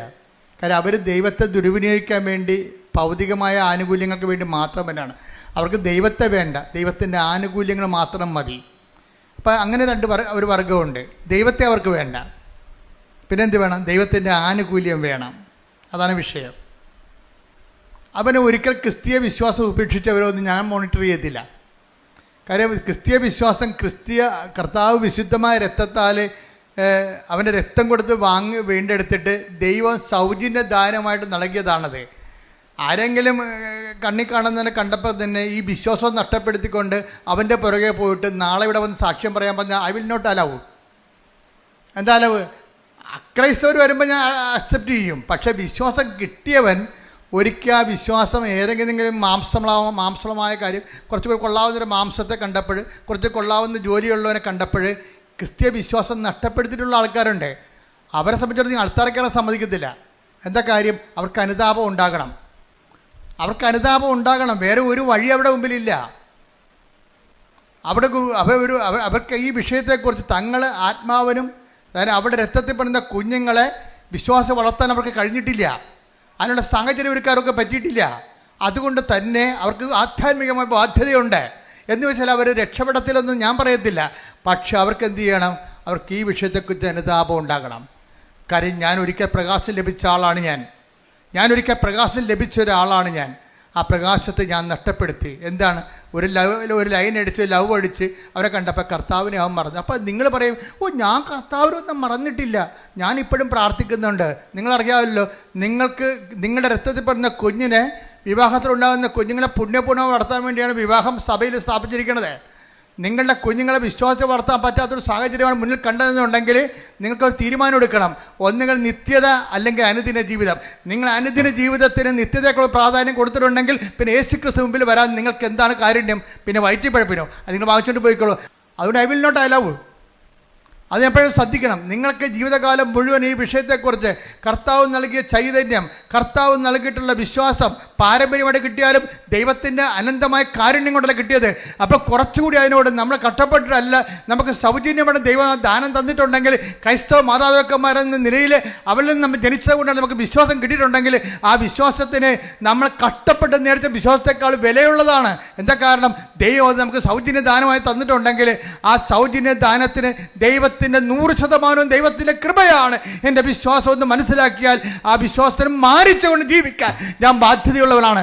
അഥവാ എനിക്കത് ബാധ്യതയില്ല എങ്കിൽ, ഞാൻ ഇട്ടെറിഞ്ഞ് പോയിട്ടുണ്ടെങ്കിൽ, നിങ്ങൾ എറിഞ്ഞു കളഞ്ഞിരിക്കണം നിങ്ങളുടെ നിത്യതയും നിങ്ങളുടെ ആത്മാവിനുമാണെന്നുള്ള ബോധ്യം ഉണ്ടാകണം. അതേക്കുറിച്ച് നിങ്ങൾ അനുതപിക്കണം. ശ്രുതിക്കട്ടെ. ഹല്ലേലൂയ, ഹല്ലേലൂയ, ഹല്ലേലൂയ, ഹല്ലേലൂയ, ഹല്ലേലൂയ. ആരാധന, ഹല്ലേലൂയ, ഹല്ലേലൂയ, ആരാധന, ഹല്ലേലൂയ, ഹല്ലേലൂയ. ദൈവകൃപ ഏർപ്പെട്ടിരിക്കുന്ന മക്കൾക്ക് ആഴമായ അനുതാപം, പരമദിവ്യകാരുണ്യത്തിന് ആരാധനയും സ്തുതിയും പുകഴ്ചയും ഉണ്ടാകട്ടെ. അങ്ങനെയുള്ള ചുറ്റുപാട് ജീവിക്കുന്നവർക്ക് സാക്ഷ്യം, അങ്ങനെയുള്ള ചുറ്റുപാട് ജീവിക്കുന്നവർക്ക് ഉടമ്പടി എടുക്കാം. കാര്യം ഉടമ്പടിയിൽ അനുതാപത്തിൻ്റെ കണ്ടന്റ് ഉണ്ട്. അതുകൊണ്ടാണ് അങ്ങനെയുള്ള ചുറ്റുപാട് ജീവിക്കുന്നവർക്ക് ഉടമ്പടി എടുക്കാൻ ഞാൻ അനുവദിച്ചിട്ടുണ്ട്. എന്താ കാര്യം? ഉടമ്പടിയിൽ അനുതാപത്തിൻ്റെ കണ്ടന്റ് ഉള്ളതാണ്. അപ്പോൾ അനുതാപത്തിലേക്ക് വരാൻ ദൈവത്തോട് ചെയ്തിരിക്കുന്ന ഒരു സാഹചര്യത്തിൽ, പ്രത്യേക സാഹചര്യത്തിൽ സമ്മതത്തിന് വിധേയമായിട്ട് നിൻ്റെ അജ്ഞതയുടെ കാലഘട്ടത്തെ ദൈവത്തെക്കുറിച്ച് അറിയാമായിരുന്നിട്ടും അറിയാമെന്ന സാഹചര്യം ഉണ്ടായിട്ടും ചില ആൾക്കാർക്ക് അറിയേണ്ടത് അറിയുന്നില്ല എന്ന് അറിഞ്ഞിരിക്കുന്നവനെന്ന് പറയുന്നവൻ അറിയേണ്ടത് അറിഞ്ഞിട്ടില്ല. നമ്മൾ നേരത്തെ വായിച്ചതുപോലെ അജ്ഞതയുടെ ഒരു കാലഘട്ടം ഉണ്ടാകും. പക്ഷേ അജ്ഞതയുടെ കാലഘട്ടത്തെ ദൈവം കണക്കിലെടുക്കാതിരിക്കണമെന്നുണ്ടെങ്കിൽ നമുക്ക് അതിന് ആനുപാതികമായിട്ട് അനുതാപം ഉണ്ടാകണം. അജ്ഞതയുടെ കാലഘട്ടം. അപ്പോസ്തല പ്രവർത്തനങ്ങൾ 17:30. അപ്പോസ്തല പ്രവർത്തനം 17:30. അജ്ഞതയുടെ കാലഘട്ടങ്ങളെ അജ്ഞതയുടെ കാലഘട്ടങ്ങളെ ദൈവം കണക്കിലെടുത്തില്ല. എന്നാൽ ഇപ്പോൾ എല്ലായിടത്തുമുള്ള സകല ജനങ്ങളും പശ്ചാത്തപിക്കണമെന്ന് അവിടുന്ന് ആജ്ഞാപിക്കുന്നു. ആഗ്രഹിക്കണമല്ല, ആജ്ഞാപനമാണ്. മനസ്സിലായില്ലേ? ആത്മരക്ഷയുടെ ഭാഗമായതുകൊണ്ടാണ് ഇത് ആജ്ഞാപനം വന്നത്. അല്ലെങ്കിൽ ആഗ്രഹിച്ചാൽ മതി. അജ്ഞതയുടെ കാലഘട്ടത്തിൽ ദൈവം കണക്കിലെടുത്തില്ല. പക്ഷേ എന്താ പ്രശ്നം? ഇപ്പോഴാകട്ടെ എല്ലായിടത്തുമുള്ള എല്ലാവരുമാണ്. ആർക്കും ഒഴിവൊഴിവില്ല. എല്ലായിടത്തുമുള്ള എല്ലാവരും അനുതപിക്കണമെന്ന് അവിടുന്ന് ആജ്ഞാപിക്കുന്നു. നിന്റെ ഒരു ദുരന്തം ദൈവത്തിൻ്റെ ആജ്ഞാപനമായിട്ട് നീ തിരിച്ചറിയണം. ഇപ്പം കാശുരം കളഞ്ഞു പോയതൊരു ദുരന്തമാണ്. ആ ദൈവത്തിൻ്റെ ആജ്ഞാപനമായിട്ട് അയാൾ തിരിച്ചറിയണം. എന്താ കാര്യം? കാശുരുവൻ കളഞ്ഞു പോയ ഉടനെ ആ വൈഫ് അത് ശരിക്കും പറഞ്ഞാൽ അതിനു വേണ്ടി അവർ കാപ്പി കുടിച്ച കടയിൽ പോയി. പിന്നെ തലേ ദിവസം സുഭാഷ് പാർക്കിൽ പോയായിരുന്നു. വെളുപ്പിനെ വന്നിട്ട് സുഭാഷ് പാർക്ക് തുറപ്പിച്ച് അതിൻ്റെ അകത്ത് അവരിരുന്ന സ്ഥലത്ത് പോയി നോക്കി. അവിടെ കണ്ടില്ല. കുറേ കഷ്ടപ്പെട്ട് അവസാനം ഇവിടെ വന്ന് അന്നത്തെ കാലത്ത് ഡ്യൂപ്ലിക്കേറ്റ് വാങ്ങിച്ചുകൊണ്ട് പോയി. ഇന്ന് ഡ്യൂപ്ലിക്കേറ്റ് പോലും ഇല്ലെന്ന് ഓർത്തേക്കണം കേട്ടോ. അങ്ങനെ സംഭവമേ ഇല്ല ഇപ്പം. പക്ഷേ എന്ത് പറ്റി? ഡ്യൂപ്ലിക്കേറ്റ് വാങ്ങിച്ചുകൊണ്ട് പോയിട്ടും പെട്ടെന്ന് കാര്യങ്ങൾ സംഭവിച്ചു. എന്താണ്? അവർക്ക് അവരുടെ പ്രോസസ്സായിട്ടിരിക്കുകയായിരുന്നാണ്. അവരുടെ വിസ പ്രോസസ്സായിട്ടിരിക്കുകയായിരുന്നു. അത് മൊത്തം അടലപടലാടെ ഇങ്ങനെ പൊളിഞ്ഞു വീണ് എല്ലാം ക്യാൻസലായി. പിറ്റേ ദിവസം അവരയച്ച പത്രം, പിറ്റേ ആഴ്ചയിൽ അവരയച്ച മുഴുവൻ അപേക്ഷ റിജക്റ്റ് ചെയ്ത് അതുപോലെ തന്നെ കൊറിയറിൽ തിരിച്ചു വന്നു. ഇയാൾ ആശ്രയം വെച്ചുള്ള കടകളിൽ കച്ചവടം കുറഞ്ഞു. നോക്കിയാൽ എല്ലാം, അതായത് നമ്മൾക്ക് വരാൻ പോകുന്ന ഒരു ദുരന്തമാണ്. അജ്ഞതയുടെ കാലഘട്ടത്തിൽ ദൈവം കണക്കിലെടുത്തില്ല. എന്നാൽ ഇപ്പോൾ എല്ലായിടത്തുമുള്ള എല്ലാവരും അനുതപിക്കണമെന്ന്. ഒരു ദുരന്തം വരുമ്പോൾ അനുതാപമാണ് ഉദ്ദേശിക്കുന്നത്. ദുരന്തം വെച്ചാൽ എല്ലാ ചെറിയ ഒരു വിശപ്പ് പോലും ഒരു ദുരന്തമാണ്. ഒരു രോഗം പോലും ഒരു ദുരന്തമാണ്. അതുകൊണ്ടല്ലേ 13:4 വായിച്ചോളൂ ലൂക്കായുടെ സുവിശേഷം. ശ്രുതികടെ ഹല്ലേലൂയ, ഹല്ലേലൂയ, ഹല്ലേലൂയ, ഹല്ലേലൂയ. യേശുവേ നന്ദി. ഹല്ലേലൂയ, ഹല്ലേലൂയ, ഹല്ലേലൂയ, ഹല്ലേലൂയ, ഹല്ലേലൂയ, ഹല്ലേലൂയ, ഹല്ലേലൂയ, ഹല്ലേലൂയ. സീലോഹായിലെ ഗോപുരം ഇടിഞ്ഞു വീണ്. ദുരന്തം പിന്നെ കണ്ട 13:4 എന്താ പറയണത്? ഏറ്റു പറഞ്ഞ സിലോഹായിലെ ഗോപുരം ഇടിഞ്ഞു വീണ് കൊല്ലപ്പെട്ട ആ 18 പേർ അന്ന് ജെറുസലേമിൽ വസിച്ചിരുന്ന എല്ലാവരെയും കുറ്റക്കാരായിരുന്നു എന്ന് നിങ്ങൾ വിചാരിക്കുന്നുണ്ടോ? അല്ല എന്ന് ഞാൻ പറയുന്നു. പശ്ചാത്തപിക്കുന്നില്ലെങ്കിൽ നിങ്ങൾ എല്ലാവരും അതുപോലെ നശിക്കും. ദുരന്തത്തിന്റെ ഉദ്ദേശം എന്താണ്? പശ്ചാത്താപമാണ്. സിമ്പിൾ അല്ലേ? ക്രിസ്തുവിന്റെ കാലത്ത് സംഭവിച്ച ഒരു വർത്തമാനകാല ന്യൂസാണത്. വർത്തമാനം. അന്ന് സിലോഹയിലെ ഗോപുരം വീണ് കുറച്ച് പേര് മരിച്ചു. ആ വാർത്ത കർത്താവിനോട് പറഞ്ഞപ്പോൾ കർത്താവ് എന്താ പറഞ്ഞത്? അവരെല്ലാവരെക്കാൾ പാപികളാണെന്ന് ഞാൻ കരുതണില്ല, പക്ഷെ പശ്ചാത്താപിച്ചില്ലെങ്കിൽ നിങ്ങളുടെ അവസ്ഥയും ഈ ദുരന്തം ക്ഷണിച്ചു വരുത്തിയിരിക്കും ചെയ്യണതെന്ന്.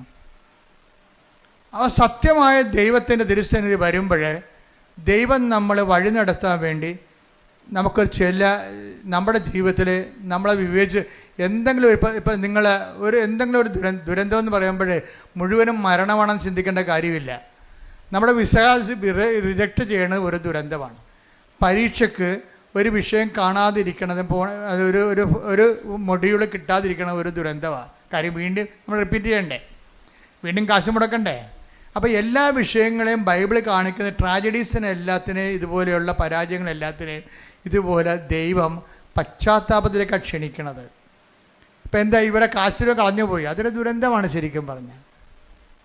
കാശിനെ കളഞ്ഞു പോയി, അതോടുകൂടി ദുരന്തം പുറപ്പെടാൻ സംഭവിക്കും. വിസ പോയി, വിസ എല്ലാം തിരിച്ചു വന്നു. അതുപോലെ തന്നെ ഹോട്ടലിൻ്റെ അകത്ത് കച്ചവടം കുറഞ്ഞു. അപ്പം അതിന് ജെയ്സൺ പറയണത് എങ്ങനെയാ വെച്ച് കഴിഞ്ഞാൽ ഭാര്യ ഉടമ്പടിയിൽ ജീവിക്കുന്നുണ്ടെങ്കിലും ഞാൻ ആ വീട്ടിൽ താമസിക്കുന്നുണ്ടല്ലോ, എനിക്കാണെങ്കിൽ ഒരു കുഴപ്പമുണ്ട്, വാ പിടിച്ചാൽ ഞാൻ തെറി പറയുമെന്ന്.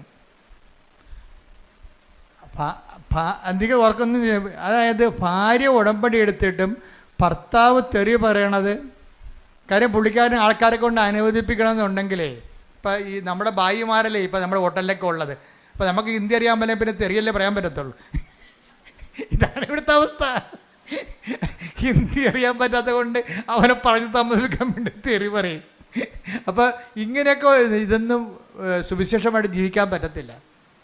നിങ്ങൾ ദ്വയാർത്ഥ പ്രയോഗങ്ങൾ, പിന്നെ വെച്ചുള്ള സംസാരങ്ങൾ, അതുപോലെ തന്നെ എന്താണ് ദൈവത്തിന് നിരക്കാത്ത ഈ സംസാരത്തിനകത്ത് വരുന്ന പാകപ്പിഴകൾ, ഇതൊക്കെ നിങ്ങൾ ശ്രദ്ധിക്കണം വളരെയായിട്ട്. കാര്യം നിങ്ങൾ സുവിശേഷം വായിക്കുകയും സുവിശേഷം പറയുകയും ചെയ്യുന്ന നാവിനെ കൊണ്ടാണ് നിങ്ങൾ ഇതുപോലെയുള്ള. അതുകൊണ്ട് ഈ വിഷയത്തിലൊക്കെ എല്ലാം ദൈവം കുറച്ച് ശരിയാകും, കുറച്ച് ശരിയാകത്തില്ലെന്നല്ല. ദൈവത്തിൻ്റെ ഒരു പ്രശ്നം എല്ലാം ശരിയാകണമെന്ന് തന്നെയാണ്. അപ്പം അതുകൊണ്ട് പ്രാർത്ഥിക്കുക, കർത്താവായ ദൈവമേ, ഉടമ്പടി ഒരു ജീവിതക്രമം എന്ന നിലയിലെ വിശുദ്ധിയോടെ ജീവിക്കുവാൻ എന്റെ ജീവിതത്തിൽ വന്നു പോയിട്ടുള്ള അപരാധങ്ങൾക്ക് അനുതാപത്തോടെ ജീവിക്കുവാൻ എനിക്ക് പശ്ചാത്താപത്തിന്റെ അഭിഷേകം നൽകണമേ. ശ്രദ്ധിക്കട്ടെ.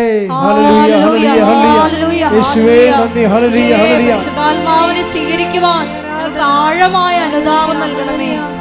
പരമദിവ്യകാരുണ്യത്തിന് ആരാധനയും സ്തുതിയും പുകഴ്ചയും ഉണ്ടായിരിക്കട്ടെ. എന്തുകൊണ്ടാണ് അനുതാപം താമസിക്കാൻ കാരണം? എന്താണ് അനുതാപം താമസിക്കാൻ കാരണം? ദൈവത്തെക്കുറിച്ചുള്ള അംബിഗ്വസ് ആയിട്ടുള്ള, അതായത് എന്താണ് അംബിഗ്വസ് എന്ന് വെച്ചാൽ വ്യക്തതയില്ലാത്ത, രണ്ട് ഭാഗവും ശരി, അതും ശരി ഇതും ശരി എന്നൊക്കെ പറയത്തില്ലേ. ദൈവത്തെക്കുറിച്ചുള്ള ക്ലാരിറ്റി ഇല്ലെങ്കിൽ അനുതാപം താമസിക്കും. ഇപ്പം ദൈവവിശ്വാസം എന്ന് പറയണതേ ഭയങ്കരമായ ഒരു കൃപയാണ് ശരിക്കും പറഞ്ഞാൽ. എനിക്ക് തോന്നുന്നത് ദൈവത്തെ വിശ്വസിക്കുകയല്ല, വിശ്വസിക്കുന്ന വിഷയത്തെക്കുറിച്ച് ക്ലാരിറ്റിയാണ് ആവശ്യമുണ്ടാകുക. വിശ്വാസത്തിനേക്കാൾ പ്രധാനപ്പെട്ടതാണ് വിശ്വസിക്കുന്ന വിഷയത്തെക്കുറിച്ചുള്ള വ്യക്തത. വ്യക്തതയില്ലെങ്കിൽ വേദോപദേശങ്ങൾ നൽകും. വിശ്വാസത്തെക്കുറിച്ചോ ദൈവത്തെക്കുറിച്ചോ ഇപ്പം ഞാൻ എന്തുകൊണ്ടാണ് നിങ്ങളോട് ഇത്രയും ക്ലിയർ കട്ടായിട്ട് പറയണത്? ഞാൻ അമ്മയെ നേരിട്ട് കണ്ടതുകൊണ്ടാണ്.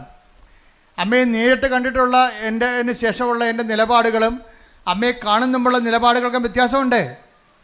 നേരത്തെ കാണുന്നതിന് മുമ്പ് ആൾക്കാരെ കോംപ്രമൈസ് ചെയ്താണ് ഞാൻ സംസാരിച്ചുകൊണ്ടിരുന്നത്. അതിനെക്കുറിച്ച് ഇരിക്കുന്ന പശ്ചാത്താപമുണ്ട്. അതായത് ദൈവത്തെക്കുറിച്ച് വ്യക്തതയില്ലെന്നുണ്ടെങ്കിൽ ആൾക്കാർ ഒത്തുതീർപ്പിന് വിധേയമാകും. അതും ശരി, ആ മതവും ശരി, ഈ മതവും ശരി, അവർ കാണിക്കണത് ശരി, ഇവർ കാണിക്കണത് ശരി. ആൾക്കാർക്ക് ദൈവത്തെക്കാൾ പ്രാധാന്യം കൊടുക്കും.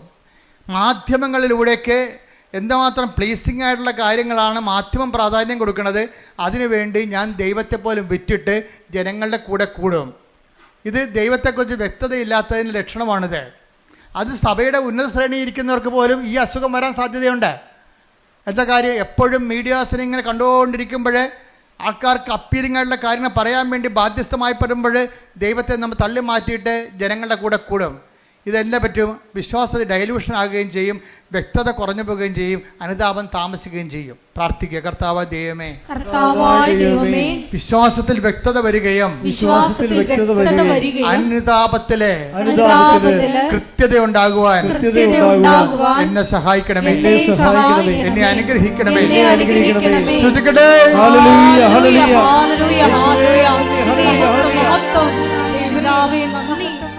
അനുതാപത്തെക്കുറിച്ച് എന്തുകൊണ്ടാണ് അനുതാപം ജനിക്കാത്തതിൻ്റെ കാരണം എന്തുകൊണ്ടാണ്?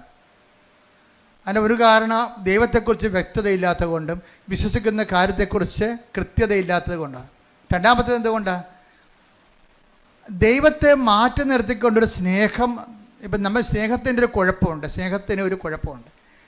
സ്നേഹം ഏറ്റവും നല്ലതാണ്, പക്ഷേ എല്ലാ കുഴപ്പം പിടിച്ച സംഭവമാണ്. സ്നേഹം ഇങ്ങോട്ട് വന്നു കഴിഞ്ഞാൽ ചിലർക്ക് സ്നേഹത്തിന് ഓവർ പ്രാധാന്യം വരും. അപ്പം വിവേചനം നഷ്ടപ്പെടും. പൗലോസ് അപ്പോസ്തലനെ പോലും വഴിതെറ്റിച്ചൊരു സംഭവമാണത്. തിമോത്തിയോട് പുള്ളിക്ക് ഭയങ്കര ഇഷ്ടമായിരുന്നു. തിമോത്തിക്ക് ഭയങ്കര വയറുവേദനയായിരുന്നു. അപ്പോൾ ഒരു പ്രാവശ്യം തിമോത്തിയോട് പറഞ്ഞേടാ, വയറുവേദന കൊണ്ട് സഹിക്കാൻ പറ്റണില്ല എന്നൊക്കെ പറഞ്ഞ് പുള്ളിക്കും വയറുവേദന ഉണ്ടായിരുന്ന ആളാണ് ഈ പൗലോസ് അപ്പോസ്തലന്. ആൾസറൊക്കെ ഉണ്ടായിരുന്ന ആളാണ്. അപ്പോൾ ഈ വേദന, തിമോത്തിയുടെ വേദന പുള്ളിക്ക് മനസ്സിലാകും. അപ്പോൾ തിമോത്തിയോട് പറഞ്ഞ്, എടാ അത്ര വേദനയാണെങ്കിൽ ഇത്തിരി വീഞ്ഞ് ഉപയോഗിക്കണേ, വലിയ കുഴപ്പമില്ലെന്ന് പറഞ്ഞു. അതാണ് ഇപ്പോൾ വെള്ളം അടിക്കണവന്മാരെല്ലാം പറയണം. പൗലോസ് അപ്പോസ്തലൻ പറഞ്ഞിട്ടുണ്ട് വെള്ളം അടിക്കാമെന്ന്. അത് ഒരു ഇത്തിരി സ്നേഹം കൊണ്ട് ഒരു സാധനം പെശകിപ്പിക്കണത്, ഒരു കോംപ്രമൈസ്, ഒത്തുതീർപ്പ് കാണിച്ചതാണ്. എവിടെയെങ്കിലും ഒത്തുതീർപ്പ് വന്നു കഴിഞ്ഞാൽ പിശാച് അത് കൃത്യമായിട്ട് മുതലെടുക്കും. അതുകൊണ്ടാണ് മറ്റുള്ളവർക്ക് അംബികസ് ഉണ്ടാക്കരുതെന്ന് പറഞ്ഞതിൻ്റെ കാരണം. എവിടെയെങ്കിലും ഒരു ഒത്തുതീർപ്പ് വന്നാൽ പിശാച് തന്ത്രപരമായിട്ട് നമ്മളത് ഉപയോഗിക്കുകയും ചെയ്യും, മുതലെടുക്കുകയും ചെയ്യും. അതുകൊണ്ട് തന്നെ ഈ വ്യക്തിതയിൽ നിങ്ങൾ സ്നേഹം കൂടുമ്പോൾ ആ സ്നേഹം കർത്താവ് പറയും എന്താണ്, എല്ലാത്തിനുപരിയായി ദൈവത്തെ. അതാണ് വിഷയം പറയണത്. അതുകൊണ്ട് കൽപ്പന വെച്ച് സെസ് ചെയ്യണതിൻ്റെ കാരണം അതാണ്. എന്നെക്കാളുപരി സ്വന്തം ഭാര്യയെ സ്നേഹിക്കുന്നവൻ ഐ ഡോണ്ട് വാണ്ട്. എന്തുകൊണ്ടാണ്? ഈശോയ്ക്ക് ആ വിഷയത്തിൽ കൃത്യതയുണ്ട്. കർത്താവ് അങ്ങനെ പറയാമോ? ഈശോയെ, നീ തന്നെയല്ലേ പറഞ്ഞത് ഒരു ശരീരമാണെന്ന്. ഒരു ശരീരമാണെന്ന് നീയല്ലേ തന്നെ പറഞ്ഞത്. എന്നിട്ട് ഇപ്പം എന്താ പറയണത്? എന്നേക്കാൾ ഉപരി ഈ ഒരു ശരീരത്തിൻ്റെ പേരിൽ സ്നേഹിക്കാൻ പോയാൽ ദൈവത്തെ മാറ്റി നിർത്തിക്കൊണ്ട് വൈഫിനെയോ ഭർത്താവിനെ സ്നേഹിച്ചാൽ ഐ ഡോണ്ട് വാണ്ട് എന്ന് വെച്ച് കഴിഞ്ഞാൽ എന്താ അർത്ഥം? ദൈവത്തിന് ഒന്നാം സ്ഥാനം കൊടുക്കുന്നില്ലെങ്കിൽ നിൻ്റെ സ്നേഹങ്ങളെല്ലാം ശരിക്കും ചോദ്യചിഹ്നമായിട്ട് മാറും. നിസ്സാര കാര്യമല്ല ഇത്. Take the bed of God, Sudhikada, hallelujah. Hallelujah, hallelujah, hallelujah, hallelujah. യേശുവേ നന്ദി, hallelujah, hallelujah. മത്തായി 10:37 എന്നേക്കാൾ അധികം പിതാവിനെയോ മാതാവിനെയോ സ്നേഹിക്കുന്നവൻ എനിക്ക് യോഗ്യനല്ല. എന്നേക്കാൾ അധികം പുത്രനെയോ പുത്രിയെയോ സ്നേഹിക്കുന്നവനും എനിക്ക് യോഗ്യനല്ല. അപ്പോൾ എന്താ പ്രശ്നം വെച്ച് കഴിഞ്ഞാൽ, നമ്മളെ ചിലർ കുഞ്ഞുങ്ങളോട് സ്നേഹം കാരണം ഒന്നും മിണ്ടത്തില്ല. ചില കുഞ്ഞുങ്ങളോട് ചില രണ്ട് കുഞ്ഞുങ്ങളുടെ കാരണം അമ്മമാർക്ക് ഭയങ്കര, രണ്ട് കുഞ്ഞുങ്ങളായതാണ് ഏറ്റവും കൂടുതൽ കുഴപ്പമായിരിക്കണം. മുഴുവനും രണ്ട് കുഞ്ഞുങ്ങളായത് കാരണം കുഞ്ഞുങ്ങളെ വെറുപ്പിക്കാതിരിക്കണം. അവൻ പള്ളിയിൽ പോകണില്ല, ഞായറാഴ്ച കിടന്ന് ഉറക്കമാണെങ്കിലും കിടക്കട്ടെ, ഇന്നലെ കുറേ പഠിച്ച് കാണും, കൊണ്ടാ പോരെ. ഈ വിശ്വാസം നിലത്തിലടിക്കണം പിടിച്ച്. എന്താ കാര്യം? അവൾക്ക് ദൈവം നൽകിയ കുഞ്ഞ്, ഈ കുഞ്ഞ് പുറത്തോട്ട് വരുമ്പോഴേ മാത്രമേ നമുക്കറിയാൻ പറ്റത്തില്ല കണ്ണുണ്ട, കൈയുണ്ട്, എപ്പിലെപ്സിയാണ്, ഓട്ടിസം ആണെന്ന് അറിയാൻ പാടില്ല. ദൈവം നല്ല കുഞ്ഞിനെ തന്നപ്പോഴേ ആ ദൈവത്തിനാണ് കുഞ്ഞിനേക്കാൾ കൂടെ സ്നേഹിക്കേണ്ടത്. ഇതിന് ഓട്ടിസം ആണെങ്കിൽ നീ എന്ത് ചെയ്തേനെ? ഇവിടെ കണ്ടിട്ടില്ലേ, നിങ്ങൾ കണ്ടിട്ടില്ലേ, കരഞ്ഞ് വിളിച്ച്. എനിക്ക് അവരോട് കാണുമ്പോൾ സങ്കടം തോന്നും. എന്ന് വെച്ച് കഴിഞ്ഞാൽ എനിക്ക് അരമണിക്കൂർ സഹിക്കാൻ പറ്റില്ല കുഞ്ഞുങ്ങളൊന്നും ബഹളം ഉണ്ടാക്കുന്നത്. ഇവിടെയുള്ള എല്ലാ രോഗികളെയും അവർ ഡിസ്റ്റർബ് ചെയ്യും. അപ്പം ഞാൻ ഓർക്കും, ദൈവം ഈ തള്ള ഈ കുഞ്ഞിനെയും കൊണ്ട് ജന്മം മുഴുവനും കൊണ്ടു നടക്കണമല്ല. എൻ്റെ ദൈവവേദലേ, നിനക്കൊരു കുഞ്ഞിനെ ഉണ്ടെങ്കിൽ അതിന് ഓട്ടിസം ഇല്ലാതെ, ഹൈപ്പർ ആക്ടിവിറ്റി ഇല്ലാതെ ഒരു കുഞ്ഞിനെ നീ പ്രസവിച്ച് വളർത്തുന്നുണ്ടെങ്കിലേ ആ കുഞ്ഞിനേക്കാൾ കൂടി നീ ദൈവത്തെ സ്നേഹിച്ചില്ലെങ്കിൽ അത് പ്രമാണത്തിനെതിരായിട്ട് വരും. എന്താ കാര്യം? നീ നിൻ്റെ കുഞ്ഞിനേക്കാൾ ഉപരി, ദൈവത്തെക്കാൾ ഉപരി നിൻ്റെ കുഞ്ഞിനെ സ്നേഹിക്കുന്നു. അവന് വേദപാഠം നോക്കണില്ല, അവൻ്റെ പ്രാർത്ഥനാ ജീവിതം നോക്കണില്ല, അതുപോലെ തന്നെ അവൻ്റെ അവൻ്റെ കുർബാന കടം നോക്കണില്ല. അപ്പം നിങ്ങളവർക്ക് ഇതൊക്കെ ഇപ്പം നമ്മൾ ചോദിക്കും, ഇപ്പോഴെന്ത് ജാതിയും മതവും? ജാതിയും മതം ഇപ്പം ഒന്നുമില്ല. ജാതിയും മതമായാലും എല്ലാം നിങ്ങൾക്ക് പണിയായിരിക്കും. ദൈവത്തിൽ നിരക്കാത്തൊരു ജാതി കൊണ്ടുവന്ന കാര്യമില്ല. പക്ഷെ അതല്ല പ്രശ്നം. നിൻ്റെ ആത്മാവിനെ, ഈശോ എന്താ പറഞ്ഞത്? നിങ്ങൾ ലോകം മുഴുവൻ നേടും, അമേരിക്കയിലും പോകും, അതുപോലെ തന്നെ നിങ്ങൾ PhD എടുക്കും, നിങ്ങൾ പറയുന്ന കേംബ്രിഡ്ജിൽ നിങ്ങൾ പ്രൊഫസറുമാകും. ലോകം മുഴുവനും നേടിയാലും നിന്റെ ആത്മാവ് നഷ്ടപ്പെട്ടാൽ എന്ത് പ്രയോജനം? Take the bread of God. ശ്രദ്ധിക്കട്ടെ. ഹല്ലേലൂയ ഹല്ലേലൂയ ഹല്ലേലൂയ ഹല്ലേലൂയ. യേശുവേ നന്ദി. ഹല്ലേലൂയ ഹല്ലേലൂയ. മത്തായി 16:26. മത്തായി 16:26. ഒരുവൻ ലോകം മുഴുവൻ നേടിയാലും സ്വന്തം ആത്മാവിനെ നഷ്ടപ്പെടുത്തിയാൽ അവന് എന്ത് പ്രയോജനം? ഒരുവൻ സ്വന്തം ആത്മാവിന് പകരമായി എന്തു കൊടുക്കും? ഇപ്പം എന്താ പ്രശ്നം വെച്ച് കഴിഞ്ഞാൽ, പിശാസിൻ്റെ ഒരു തന്ത്രം എന്ന് വെച്ച് കഴിഞ്ഞാൽ ആത്മാവ് ഇല്ലെന്ന് അങ്ങോട്ട് പറഞ്ഞേക്കും. പറഞ്ഞ് തീർന്നില്ല പരിപാടി. കർത്താവ് കടക്കൽ കൊണ്ട് കത്തി വെച്ചിരിക്കുകയാണ്. വൃക്ഷങ്ങളുടെ വേരിനെ കൊടലേക്ക് വെടിപ്പിക്കപ്പെട്ടാണ് പറഞ്ഞിരിക്കുന്നത്. എന്താണ്? നിങ്ങൾ ലോകം മുഴുവൻ നേടിയാലും, എല്ലാവരും മനുഷ്യൻ്റെ പറക്കാൻ പാച്ച എന്താണ്? അവൻ ആഗ്രഹിക്കുന്ന ലോകം, അവൻ ഉദ്ദേശിക്കുന്ന ലോകം, അവൻ സങ്കല്പിക്കുന്ന ലോകം നേടാൻ വേണ്ടിയല്ലേ? നിങ്ങൾ ഉടമ്പടി എടുത്തിരിക്കുന്ന ഒരു ഉദ്ദേശം എന്താണ്? നിങ്ങൾ സങ്കല്പിക്കുന്ന ലോകം നേടാൻ വേണ്ടിയാണ്. പക്ഷെ കർത്താവ് ചോദിക്കുന്നത് എന്താണ്? ഈ സങ്കല്പിക്കുന്ന നിയോഗങ്ങളെല്ലാം നിറവേറിയാലും ആത്മാവ് നഷ്ടപ്പെട്ടാൽ എന്ത് പ്രയോജനം? അഥവാ ആത്മാവിന് പകരമായി നീ എന്ത് കൊടുക്കും? ശ്രുതികട ഹല്ലേലൂയ ഹല്ലേലൂയ ഹല്ലേലൂയ ഹല്ലേലൂയ.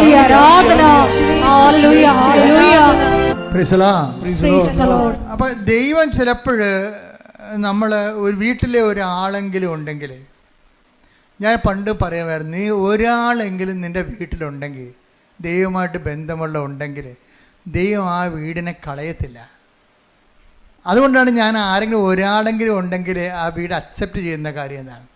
ഇപ്പോൾ ഒരു നിങ്ങൾ 4 പേരുണ്ട്, ആ 3 പേരും പോക്കാണെന്ന് വിചാരിച്ചോ, ഒരാളവിടെ ഉണ്ട്. ആ ഒരാളെ പ്രതി ദൈവം ആ വീട് കളയത്തില്ല. ഇപ്പം എൻ്റെ വൈഫിൻ്റെ കാശവും കളഞ്ഞ്, വൈഫിൻ്റെ ജോലിയും പോയി, അവിടെ വീടെല്ലാം കൂപ്പുകുത്തുകയാണ് ഇപ്പോൾ ജെയ്സൻ്റെ.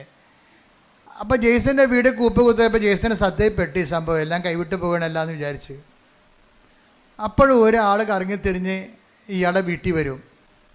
അമ്മ അങ്ങനെ ആളെ സെൻഡ് ചെയ്യും, അമ്മ ഒരാളെ സെൻഡ് ചെയ്യും. അപ്പോൾ ജെയ്സൻ്റെ വീട്ടിൽ വന്നപ്പോൾ ജെയ്സൺ പറഞ്ഞു, ഇപ്പോൾ ഭയങ്കര വലിച്ചിലാ, എൻ്റെ വൈഫിൻ്റെ ജോലിയെല്ലാം റിജക്റ്റായി, പിന്നെ എൻ്റെ ജോലിയും ശരിയാകണില്ല, ഞാൻ ട്രൈ ചെയ്തിട്ടും കിട്ടണില്ല, കടയൊക്കെ വിൽക്കാൻ പോവുകയാണ് എന്ന് പറഞ്ഞു. അപ്പോൾ ഉടനെ അയാൾ പറഞ്ഞേ, കൃപാസനത്തിൽ പോയായിരുന്നു, ഉടമ്പടി എടുത്തായിരുന്നു. ആരെടുത്ത്? വൈഫാണ് എടുത്തിരിക്കണത്. അപ്പോൾ ഉടനെ ഈ ആ കൂട്ടുകാരൻ പറയവേ, ഏയ് നീയല്ലേ എടുക്കേണ്ടതല്ലേ, വൈഫല്ലല്ല എടുക്കേണ്ടത്. തെറ്റിപ്പോയി, എടുത്തപ്പോൾ തെറ്റിപ്പോയി. ജെയ്സൺ ഈ സമയത്ത് സ്കൂട്ടായതാണ്. വൈഫിൻ്റെ പെടലേക്ക് വെച്ചിട്ട് അവളെ ഉപസിക്കട്ടെ, ഞാനിങ്ങനെ തോന്നിയ ദിവസം തെറിയും പറഞ്ഞ് നടക്കുന്ന ആളല്ലേ. അതുകൊണ്ട് വൈഫിനെ കൊണ്ട് എടുപ്പിച്ച്, പക്ഷേ ഉടമ്പടി ഇവിടെ അക്സെപ്റ്റ് ആയിട്ടില്ല. കാശുരൂപം കാണാതെ പോയി. കാര്യം എന്താ? ഈ ഉടായ്പ് ജെയ്സൻ്റെ കയ്യിൽ ഈ ഉടായ്പിരിപ്പുണ്ട്. എന്താ കാര്യം? വൈഫിനെ കൊണ്ട് ഉടമ്പടി എടുപ്പിച്ചിട്ട് പുള്ളിക്ക് കൈ നനയാതെ മീൻ പിടിക്കണം. ഇത് നടക്കത്തില്ല, ഈ സംഭവം നടക്കത്തില്ല. ഇത് എപ്പോഴും നമ്മൾ ശ്രദ്ധിക്കണം കേട്ടോ. നിങ്ങൾ അപ്പനെയും അമ്മനെയും കൊണ്ട്, നിങ്ങളുടെ കാര്യത്തിന് അപ്പനെയും അമ്മനെയും കൊണ്ട് ഉടമ്പടി എടുപ്പിക്കുന്നതിനേക്കാൾ നല്ലത് നിങ്ങൾ തന്നെ എടുക്കുന്നതാണ് നല്ലത്. കാരണം ദൈവം സത്യസന്ധമായിട്ട് നിൽക്കുന്ന കാരണം നിങ്ങളുടെ കള്ളക്കളികളെല്ലാം ദൈവത്തിന് അറിയാൻ പറ്റും. അതുകൊണ്ട് അത് ഇപ്പം നിങ്ങളുടെ വീട്ടിൽ കാശുരൂപൊക്കെ ഇരിപ്പുണ്ടാവും, പക്ഷെ ഉടമ്പടി കളഞ്ഞു പോയി കാണും. എന്താ കാര്യം? ദൈവത്തിനറിയാം ഇത് നിങ്ങളുടെ വിഷയമല്ല, യഥാർത്ഥ പ്രതി വേറെയാണ്. ഇപ്പം പോലീസുകാർ കൊലപാതകമൊക്കെ നടന്നു കഴിയുമ്പോൾ പാർട്ടിക്കാരൊക്കെ വേറെ പ്രതികളെ കൊടുക്കുമല്ല. ഇപ്പോൾ ഉണ്ടാകുന്നറിയത്തില്ല, പണ്ടൊക്കെ ഉണ്ടായിരുന്നു, സത്യമായിട്ട് ഉണ്ടായിരുന്നു. അപ്പം പെട്ടെന്ന് ആൾക്കാർ തണുത്ത് കുത്തിക്കൊന്നവനെ പിടിച്ചെന്ന് പറഞ്ഞപ്പോൾ തന്നെ തണുത്ത്. ആ പിടിച്ചവനാരാണ്? അവനിതോട്ടൊരു ബന്ധമില്ല, അവൻ സ്ഥിരമായിട്ട് പിടികൊടുക്കുന്ന ആളാണ്. പക്ഷെ പത്രത്തെ പേര് വരും, അത് വരുമ്പോൾ പ്രതിയെ പിടിച്ചു. പക്ഷേ ഇത് പോലീസിലും നാട്ടിലൊക്കെ നടക്കും, പക്ഷെ ദൈവത്തിനും നടക്കത്തില്ല. പ്രതി ആരാണ്? ജെയ്സനാണ്. പിടിച്ചിരിക്കണ ആരാണ്? ഭാര്യയാണ് പിടിച്ചിരിക്കണത്. അത് ഏക്കത്തില്ല, സംഭവം ചെയ്തില്ല. അത് റിജക്റ്റായി, കാശുരൂപം പോയി, മൊത്തം സാധനം ഉടമ്പടി വെച്ച സാധനം മൊത്തം തിരിച്ചു വരാൻ തുടങ്ങി. അപ്പോഴീ കൂട്ടുകാരൻ പക്ഷെ പറഞ്ഞപ്പോൾ ദൈവം ഇവരെ കൈവിടാഞ്ഞത് കൊണ്ട്, ദൈവം ഇതിൻ്റെ പിന്നിലുള്ളത് കൊണ്ട്, കൂട്ടുകാരൻ പറഞ്ഞപ്പോൾ തന്നെ ജെയ്സന് പെട്ടെന്ന് കത്തി. ശരിയാണല്ല, നിൻ്റെ കയ്യിലല്ലേ ഉടായിപ്പിരിക്കണത്. പക്ഷേ അയാളെ ബേസിക്കായിട്ട് നല്ല മനുഷ്യനാണ്, അതുകൊണ്ടല്ല അയാൾ പിന്നീട് ഉടമ്പടി വിജയിക്കണത്. അയാൾ മോശംകാരനല്ല. ഈ ഉടമ്പടി എടുത്തിട്ട് അതിൻ്റെ ചമ്മലിൽ ചെന്ന് ചാരണ്ട എന്ന് വിചാരിച്ചുകൊണ്ട് പുള്ളിക്ക് ഫ്രീ ആയിട്ട് പോകാൻ വേണ്ടി ഒരു ഫ്രീ മൂവിങ്ങിന് വേണ്ടി ചെയ്തതാണ്. ഫ്രീ മൂവിങ്ങിന് വേണ്ടി എന്ത് ചെയ്ത്? ദൈവത്തെ ഒഴിവാക്കി. അതും ദൈവത്തെ അംഗീകരിക്കണത് പോരായ്മയായിട്ട് കരുതിയതാണ്. ജീസസ് പറയുന്നുണ്ട്, എൻ്റെ വളർച്ച എൻ്റെ കഴിവ് കൊണ്ടാണെന്ന് ഞാൻ ധരിച്ചത് കൊണ്ടാണെന്ന്. നല്ല ഷെഫല്ലേ പുള്ളി. അപ്പം നിങ്ങൾക്ക് എക്സ്പീരിയൻസ് ആകാം. നിങ്ങൾ ചിലപ്പോൾ നിങ്ങൾക്ക് നല്ല എക്സ്പീരിയൻസ് ഉണ്ടാകാം, നല്ല ബുദ്ധി ഉണ്ടാകാം. നിങ്ങളുടെ മാർക്ക് വർഷം നിങ്ങളുടെ ഇത്രയും നല്ല നിങ്ങളുടെ മാർക്കുകളെല്ലാം പരിശോധിക്കുമ്പോൾ നിങ്ങളുടെ ബുദ്ധിയുടെ ഒരു വലിയ കോൺഫിഡൻസ് ഉണ്ടാകാം. പക്ഷെ ദൈവത്തിന് നിങ്ങൾക്ക് നിങ്ങളുടെ താല്പര്യം ഉണ്ടെന്നുണ്ടെങ്കിൽ, അല്ലാത്തെങ്കിൽ നിങ്ങളിങ്ങനെ ഇതിൻ്റെ പുറകെ പോയി വല്ല ശാസ്ത്രജ്ഞ വല്ലതൊക്കെ ആയിട്ട് കുറച്ചുമ്പോൾ ചത്തുപോകാൻ പറയും. ദൈവമാണ്. പക്ഷെ നിങ്ങളിൽ ദൈവത്തിന് ആകർഷണമായ എന്തെങ്കിലും കണ്ടൻറ്റ് വൈസ് നിങ്ങളുടെ കുടുംബത്തിലോ ഉണ്ടെങ്കിൽ നിങ്ങൾ ദൈവത്തിൻ്റെ ആളാണ്. അതാണ് ഞാൻ ആദ്യമേ പറഞ്ഞത്. നിങ്ങൾ ക്രിസ്തുവിനുള്ളവരാണെങ്കിൽ അത് ക്രിസ്തു നിങ്ങളെ കൈമോശം സൂക്ഷിക്കും. ക്രിസ്തു ഇല്ലെങ്കിൽ പ്രശ്നമൊന്നുമില്ല. ദൈവത്തിന് റിസ്ക് ഇല്ല കാര്യത്തിൽ. എവിടെയെങ്കിലും പോയി തൊലയണമെന്ന് പറയും, നോ പ്രോബ്ലം. ക്രിസ്തുവിനുള്ളതെന്ന് പറഞ്ഞാൽ എന്താണ്? ക്രിസ്തുവിനാലിൻ്റെ വിശുദ്ധമായ രക്തത്താൽ വീണ്ടെടുക്കപ്പെട്ടവനാണ്, വീണ്ടെടുക്കപ്പെട്ടവളാണ് ഞാനെന്ന രീതിയിൽ ക്രിസ്തുവിനോടൊരു വിശ്വാസവും ഒരു സ്നേഹവും ഒക്കെ നമുക്കുണ്ടെങ്കിൽ നമ്മൾ അതിൻ്റെ പേരിൽ നമ്മുടെ ജീവിതം ക്രിസ്തുവിൻ്റെ വാക്കിന് അനപേക്ഷിതമായിട്ട് ക്രമീകരിക്കാൻ ഉദ്ദേശിക്കുന്നവരാണ്. അതിനെ ഉദ്ദേശിക്കാനുള്ള സാധ്യതയുണ്ട്. എപ്പോഴെങ്കിലുമായിട്ട് ഞാൻ ദൈവത്തിലേക്ക് തിരിച്ചു വരും എന്നൊക്കെ ഉള്ളൊരു മാനസിക അവസ്ഥയാണെങ്കിൽ നിങ്ങൾ ക്രിസ്തുവിനുള്ള ആൾക്കാരാണ്. ക്രിസ്തുവുള്ളവരാണെങ്കിൽ എന്ത് ചെയ്യും? നിങ്ങളെ ഹെൽപ്പ് ചെയ്യാൻ വേണ്ടി ദൈവം ആരെങ്കിലും നിശ്ചയിക്കും. അങ്ങനെയാണ് ഈ കൂട്ടുകാരൻ ജെയ്സൻ്റെ വീട്ടിൽ വരണത്. അപ്പോൾ ജെയ്സൺ പറയും, ശരി നിങ്ങളെ പറഞ്ഞപ്പോഴേക്കും മനസ്സിലായി, എന്നാൽ ഞാൻ പോയി ഉടമ്പടി എടുക്കാമെന്ന് പറഞ്ഞു. അപ്പോൾ ജെയ്സൺ വൈഫിനെയും കൂട്ടി വരും. വൈഫിനോട് പറയും, നമുക്ക് കൃപാസനത്തിൽ പോകാം. അപ്പോൾ വൈഫ് ചോദിക്കും, എന്തിനാ? അല്ല ഉടമ്പടി എടുക്കാൻ. അല്ല അത് ഞാൻ എടുത്തോളാം, നീ എടുക്കണ്ട. അപ്പോൾ വൈഫ് ചോദിക്കും, നിങ്ങളെടുക്കുക? അച്ഛൻ പറഞ്ഞ് കേട്ടിട്ടില്ലേ, ആലപ്പുഴ വന്ന് പണി മേടിക്കരുതെന്ന്. നിങ്ങളെടുക്കുക. അപ്പോൾ എടുക്കാമെന്ന് പറഞ്ഞപ്പോൾ ഇയാൾ തീരുമാനം എടുക്കാമെന്നുള്ള തീരുമാനം എടുത്തിട്ട് എന്താ ചെയ്യണമെന്നറിയാവോ? എടുത്തിട്ട് ഉടമ്പടി എടുത്തു കഴിഞ്ഞിട്ട് ജെയ്സൺ പറയും, എൻ്റെ ലൈഫ് രണ്ടായി മാറുകയാണ്. എന്താണ്? ഉടമ്പടിക്ക് മുമ്പും ഉടമ്പടിക്ക് ശേഷവും. ഞാൻ ആദ്യം ചെയ്തത് ഞായറാഴ്ച എൻ്റെ കട പൂട്ടിയെന്ന് പറഞ്ഞു. അതാണ് തീരുമാനം. അതായത് നല്ല ടൂറിസ്റ്റ് സ്പോട്ടിൽ ആവശ്യത്തിന് കാശ് കിട്ടുന്ന കടയാണ്. ഞായറാഴ്ച ഞാൻ എൻ്റെ കട അടച്ചു. അതിൽ നിന്ന് കിട്ടുന്ന പൊന്നാണെങ്കിലും വേണ്ടെന്ന് വെച്ചു. അപ്പോൾ തന്നെ തീരുമാനം കറക്റ്റായില്ലേ? അപ്പോൾ എന്താ പ്രശ്നം വെച്ചാൽ ദൈവത്തിനെ ബോധ്യപ്പെടുത്തുകയാണ് നമ്മുടെ ഉദ്ദേശം.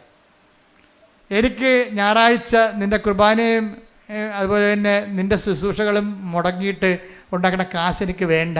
എനിക്ക് കിട്ടുന്ന സമ്പത്തിനേക്കാൾ വലുതാണ് നീ എന്നുള്ള രീതിയിൽ ദൈവത്തിനൊരു വിശ്വാസത്തിലെടുത്ത് ഞാൻ കഴിഞ്ഞ ദിവസങ്ങളിൽ നിങ്ങളുടെ ഈ ലിവിങ് ബ്രെഡിൽ പറഞ്ഞായിരുന്നു, ഡെയിലി ബ്രെഡിൽ എന്താണ് ദൈവവിശ്വാസ ജീവിതത്തിൻ്റെ റിസ്ക് എന്താണ്? ഒന്നാമത്തെ റിസ്ക് എന്ന് പറയുന്നത് നമ്മൾ ദൈവത്തിൽ വിശ്വസിക്കുന്നു എന്നുള്ളത് ദൈവത്തെ വിശ്വസിപ്പിച്ചെടുക്കുന്നതാണ് റിസ്ക്. മനസ്സിലായില്ലേ? ദൈവവിശ്വാസ ജീവിതത്തിൻ്റെ റിസ്ക് എന്താണ്? നമ്മൾ ദൈവത്തിൽ വിശ്വസിക്കുന്നു എന്നുള്ളത് ആദ്യം എന്ത് ചെയ്യണം? ദൈവത്തെ വിശ്വസിപ്പിച്ചെടുക്കണം. ഇത് നിങ്ങൾ ട്രൈ ചെയ്യുകയാണെങ്കിൽ എന്താ കാര്യം വെച്ചാൽ ദൈവത്തിൻ്റെ ഒരു മൈൻഡ് സെറ്റ് ഞാൻ മനസ്സിലാക്കിയെടുത്തോളൂ. മനുഷ്യന്മാരുടെ വിശ്വാസത്തിൽ വിശ്വാസമില്ലാത്ത ആളാണ്. യോഹന്നാൻ 2:24 എടുത്ത് ശ്രുതിക്കട്ടെ. ഹല്ലേലൂയ ഹല്ലേലൂയ ഹല്ലേലൂയ ഹല്ലേലൂയ. യേശുവേ നന്ദി, യേശുവേ സ്തുതി. ഹല്ലേലൂയ ഹല്ലേലൂയ. യോഹന്നാൻ 2:24. യോഹന്നാൻ 2:24. യേശുവാകട്ടെ അവരിൽ വിശ്വസിച്ചില്ല. കാരണം അവൻ അവരെയെല്ലാം അറിഞ്ഞിരുന്നു. ഇതാണ് കുഴപ്പം. ഈ കുഴപ്പം കിടക്കുന്ന കാലം നമ്മൾ തലകുത്തി മറിഞ്ഞാലും ദൈവം ഏക്കത്തില്ല. നമ്മൾ എങ്ങനെ വിശ്വസിക്കണമെന്ന് പറഞ്ഞാലും ഇനി ഉമ്പ് കളിച്ച് ദൈവത്തിനടുത്ത് ചെന്നാലും ഉരുളി നേർച്ച നടന്നാലും പറയും ഞാൻ അക്സെപ്റ്റ് ചെയ്യണില്ലെന്ന് പറയും. ഇതിൻ്റെ ദൈവവിശ്വാസ ജീവിതത്തിൽ ഏറ്റവും വലിയ റിസ്ക് എന്ന് പറയണത് നമ്മൾ ദൈവത്തെ വിശ്വസിക്കുന്നു എന്നുള്ളത് ദൈവത്തെ വിശ്വസിപ്പിച്ചെടുക്കുകയാണ്. അതാണ് ഇതിനകത്ത് ഏറ്റവും വലിയ റിസ്ക് ഞാൻ നോക്കിയിട്ട് കാണുന്നത്.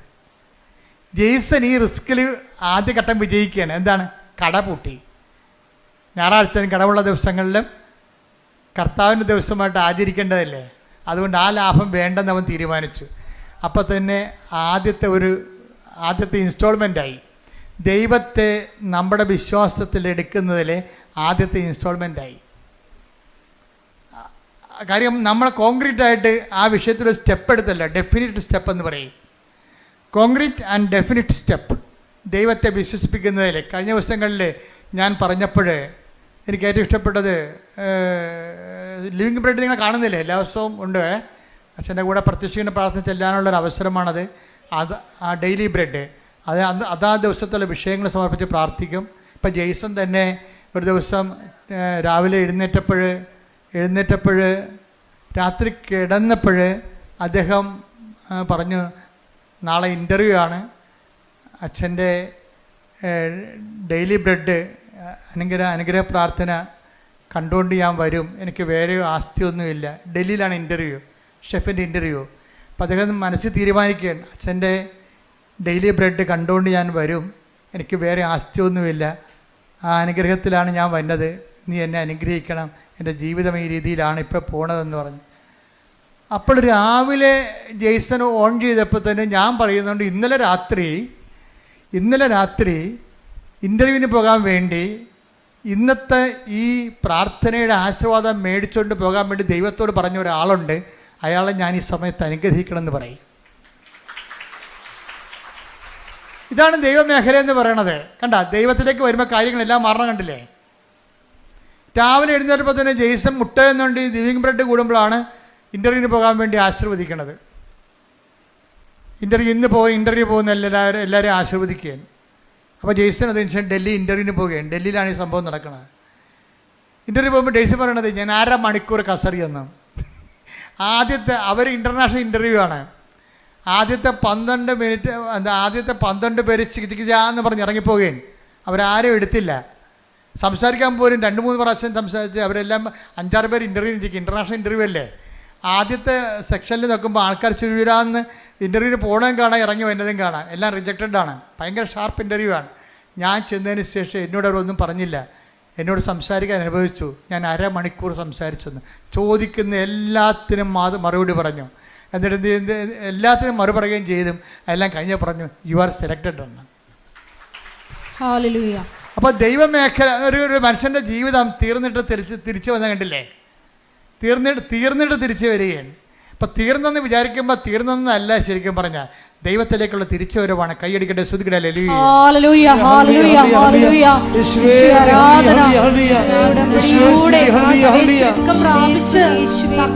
പറഞ്ഞത് തീർന്നെന്ന് വിചാരിക്കുമ്പോൾ, തീർന്നെന്ന് കരുതുമ്പോൾ അത് തീർന്നതല്ല, ദൈവത്തിലേക്കുള്ള തിരിച്ചുവരവാണ്. ശ്രുതിക്കട്ടെ. ഹല്ലേലൂയ.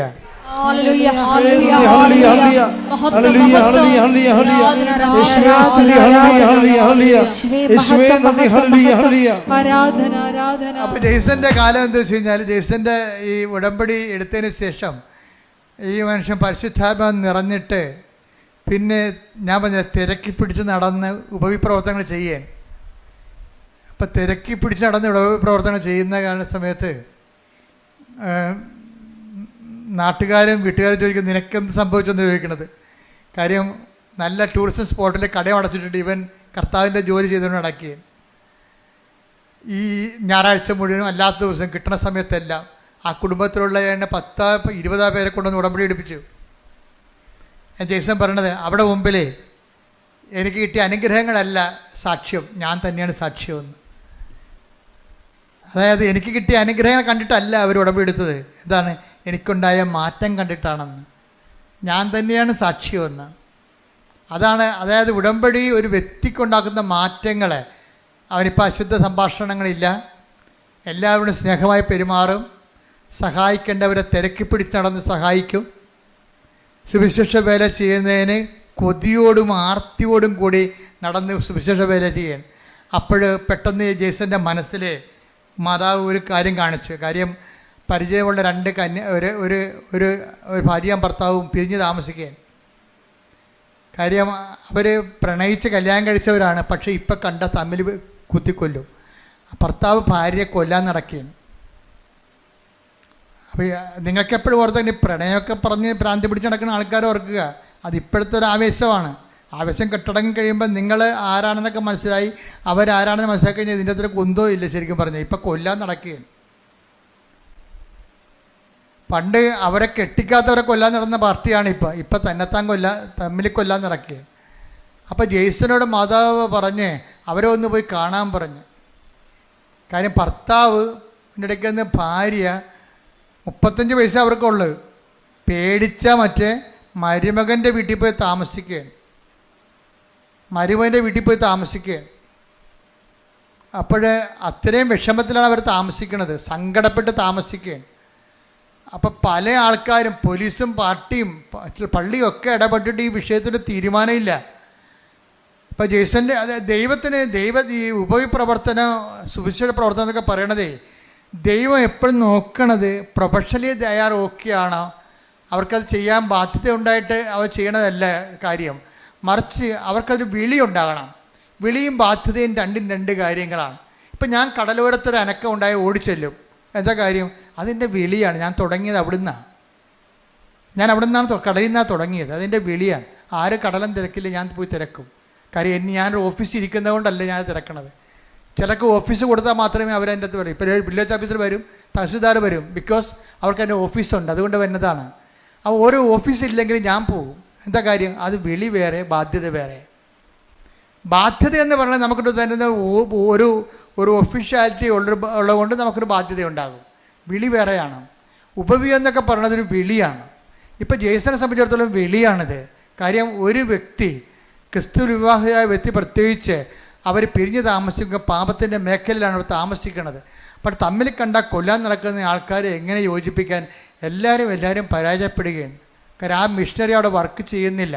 അപ്പോൾ ജെയ്സ് എന്താ ചെയ്യുകയെന്ന് വെച്ച് കഴിഞ്ഞാൽ, ഇവിടുന്ന് കിട്ടിയ ധ്യാനത്തിൻ്റെ പശ്ചാത്തലത്തിൽ പുള്ളിക്കാരൻ വചനം തുറന്നിട്ട്, മാതാവേ ഞാനിതിന് പോകണോ വേണ്ടയോ എന്ന് ചോദിക്കും. എന്നിട്ട് കണ്ണടച്ചിട്ട് ബൈബിൾ കുത്തിവെക്കും. കുത്തി നോക്കുമ്പോൾ മറിയം എലിസബത്തിൻ്റെ വീട്ടിൽ പോണത് കാണും. അപ്പം നമ്മൾ ദൈവത്തെ അന്വേഷിച്ചാൽ എന്താണ്? ദൈവം സമീപസ്ഥനാണ്. ദൈവത്തെ അന്വേഷിക്കുന്നവർക്ക് അവിടെ നിന്ന് take the bread of God ശ്രുതിക്കട്ടെ. ഹല്ലേലൂയ ഹല്ലേലൂയ ഹല്ലേലൂയ ഹല്ലേലൂയ. സങ്കീർത്തനം 145:18. തന്നെ വിളിച്ചപേക്ഷിക്കുന്നവർക്ക് ഏറ്റു പറഞ്ഞേ, തന്നെ വിളിച്ചപേക്ഷിക്കുന്നവർക്ക് ഹൃദയ പരമാർത്ഥതയോടെ വിളിച്ചപേക്ഷിക്കുന്നവർക്ക് കർത്താവ് സമീപസ്ഥനാണ്. വാക്ക് കണ്ട സെസ് ചെയ്തിരിക്കുകയാണ്. തന്നെ വിളിച്ചപേക്ഷിക്കുന്നവർക്കല്ല, പിന്നെ ആർക്കാണ്? ഹൃദയ പരമാർത്ഥതയോടെ. അല്ലെങ്കിൽ ഇപ്പം നിങ്ങൾ ഉടനെ പോയിട്ട് അപ്പം തന്നെ എന്നാൽ അച്ഛൻ പറഞ്ഞല്ലേ എന്നാൽ കുത്തിയേക്കാന്ന് ചോദിച്ചിട്ട് കണ്ണ് ബാബാ അടിച്ചിട്ട് കുത്തും, ബൈബിളും കീറിപ്പോവും. അതെന്താ കാര്യം? ഹൃദയ പരമാർത്ഥതയുള്ള ടെസ്റ്റ് ചെയ്യാൻ വേണ്ടിയാ, ഒക്കുവോ നോക്കാൻ വേണ്ടി. അതല്ല ഹൃദയ പരമാർത്ഥത. ഇത് പരമാർത്ഥതയുണ്ട് ഇതിൻ്റെ അകത്ത്. എന്താ പരമാർത്ഥത എന്ന് പറഞ്ഞാൽ എന്താണ്? എന്ത് ചെയ്യണം? ഇയാളെ കൊല്ലാൻ നിൽക്കുകയാണ്, വൈഫിനെ കണ്ടാൽ കൊല്ലാൻ നിൽക്കുകയാണ്. അയാളടുത്ത് വൈഫിനെ കൊണ്ടുവന്ന കൊലപാതകം നടത്തി കഴിഞ്ഞാൽ ഞാൻ ഉത്തരവാദിത്വം പറയണ്ടേ? അപ്പോൾ അത് ദൈവം ആഗ്രഹിക്കുന്നുണ്ടോ എന്ന് ചോദിച്ചിട്ട് വിശ്വാസപ്രമാണം ചൊല്ലിട്ട് ബൈബിള് കൈവെക്കുമ്പോൾ കാണുന്നത് മറിയം എലിസബത്തിൻ്റെ വീട്ടിലോട്ട് പോണതാണ്. അപ്പോൾ മനസ്സിലായി, നേരെ ഈ മനുഷ്യൻ ഈ ഭർത്താവിൻ്റെ അടുത്ത്, കൊല്ലാൻ നിങ്ങളുടെ ഭർത്താവിൻ്റെ അടുത്ത് ചെല്ലും, ചെന്നിട്ട് നേരെ സംസാരിക്കും. കർത്താവിനാൽ അയക്കപ്പെട്ടവനായിട്ട് സംസാരിക്കും. കർത്താവിനാൽ അയക്കപ്പെട്ടവൻ സംസാരിച്ചു കഴിഞ്ഞാൽ ആൾ പെട്ടെന്ന് ഫ്ലാറ്റാകും. പിശാചിൻ്റെ പരിപാടി അതാണല്ല. കർത്താവിനെ കണ്ടു കഴിയുമ്പോൾ അവൻ പതുങ്ങത്തില്ലേ? ചൈതന്യം കാണുമ്പോൾ പതുങ്ങുമില്ല. അപ്പോൾ ഉടനെ അയാൾ പതുങ്ങി. അയാൾ പറഞ്ഞു, എനിക്ക് പ്രശ്നങ്ങളൊന്നുമില്ല, പക്ഷെ ഞങ്ങൾ തമ്മിൽ ഒരിക്കലും യോജിക്കാൻ പറ്റാത്തൊരു അകന്ന് പോയെന്ന് പറയും. അപ്പോൾ ജേസൺ പറയും, ഒരു ശരി, നിങ്ങൾ എൻ്റെ കൂടെ വാ, ഞാൻ നിങ്ങളെ കൊണ്ടുപോകാമെന്ന് പറയും. അപ്പോൾ അങ്ങനെ കൊണ്ടുപോയി വൈഫിൻ്റെ വീട്ടിൽ കൊണ്ടുപോകും. വൈഫിൻ്റെ വീട്ടിൽ കൊണ്ടുപോയി ഈ ഇത്തരം കൊല്ലാനിരിക്കണ ഭർത്താവിനെ വൈഫിൻ്റെ വീട്ടിൽ നേരത്തെ കൊണ്ടുവരിക. വൈഫിൻ്റെ വീട്ടിലല്ല, മരുമകൻ്റെ വീട്ടിൽ കൊടുക്കുകയാണ്. അപ്പം മരുമകനും മകളും കൂടി പറയും, എൻ്റെ അമ്മേനെ തന്നിവിടത്തില്ലേ, അവർ കൊല്ലുമെന്ന് പറയും. അപ്പം ജെയ്സൺ പറയും, മാതാവ് പിടിച്ചിട്ടാണ് വരുന്നത്, കൊല്ലട തിന്നട ജീവിക്കുക, അപ്പം അമ്മ ജീവിപ്പിക്കുമെന്ന് പറയും. അപ്പം ആ വിഷയത്തിൽ കൃത്യമായ മറുപടിയാണ് പറയണത്. അല്ലാതെ അങ്ങനെയല്ല ഇങ്ങനെയാണെന്നല്ല പറയണത്, കട്ടൻ്റെതായിട്ടാണ് പറയണത്. മാതാവാണ് ഇത് വിളിച്ചിരിക്കണത്, അതുകൊണ്ട് കൊല്ലാൻ പറ്റത്തില്ല എന്ന് പറയും. ഉടനെ അവർ ഇറങ്ങി വരും. അവരിറങ്ങി വന്നിട്ട് ഇവർ ഒരുമിച്ച് ജീവിക്കും. ഇപ്പം കുറേ നാളായി അവർ ഒരുമിച്ച് ജീവിക്കുകയാണ്. അതാണ് സുവിശേഷ വേല എന്ന് പറയുന്നത്.